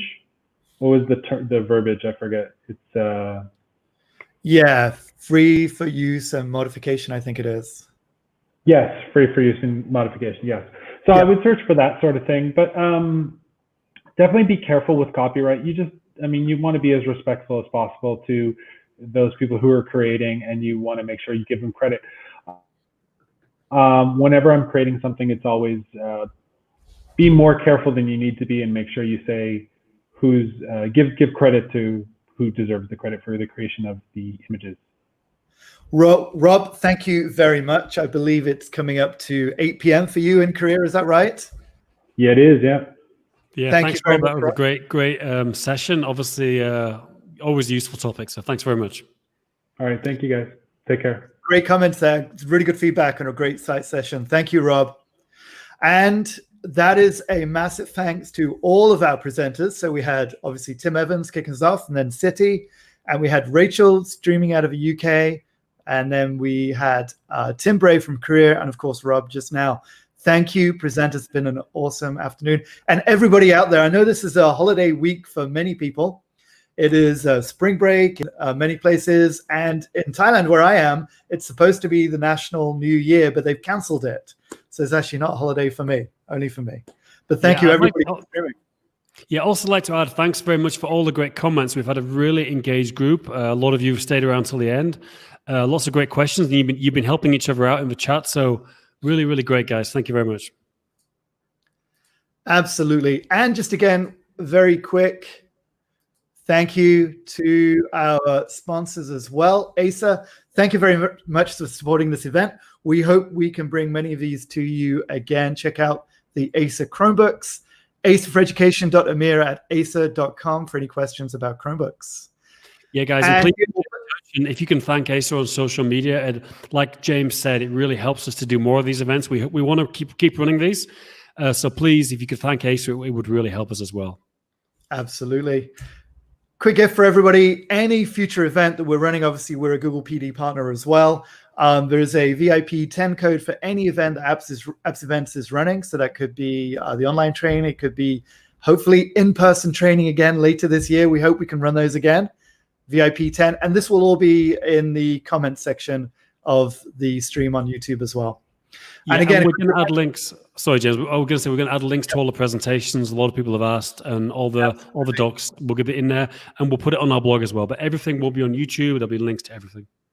And a shameless plug, we have, of course, our YouTube channel, video.appsevents.com. And then, of course, Dan, just a quick plug for your podcast, the International Schools Podcast. Do you want to talk about that? Yeah, it's if you go to appsevents.com, we post all the episodes there, or the internationalschoolspodcast.com. Always talking to interesting people working for international schools. If you're interested to come on the podcast, get in touch. If you've got an interesting topic to tell, we normally focus on Google tools, but also other things about education technology. And also we just talk about living in the different countries. So please get in touch. Always looking for more guests for the podcast. Great. Thank you, Dan. And once again, everybody, thank you very much for joining us. We hope we can run one of these again very soon. And in fact, in 3 hours, we will be running one very soon for the European, UK, and the US audiences. The timing is a little bit better for them. There'll be another stream in just over 3 hours from now. Ben Rouse from AppsEvents will be leading that. And some amazing presenters. We have Kim House and we have Bogdan as well joining us for that stream. Yeah, and I would say, guys, please, if you're free, feel free to join that as well. We've got all new sessions, so it won't be a repeat of what we covered today. So it'll be well worth your time if you've got it to join the second one. Absolutely. Well, guys, once again, thank you very much. It's been awesome to host this. Now it's time for dinner for me. Many of you, I know it's the morning. Start your day, enjoy your days, and we will catch up very soon.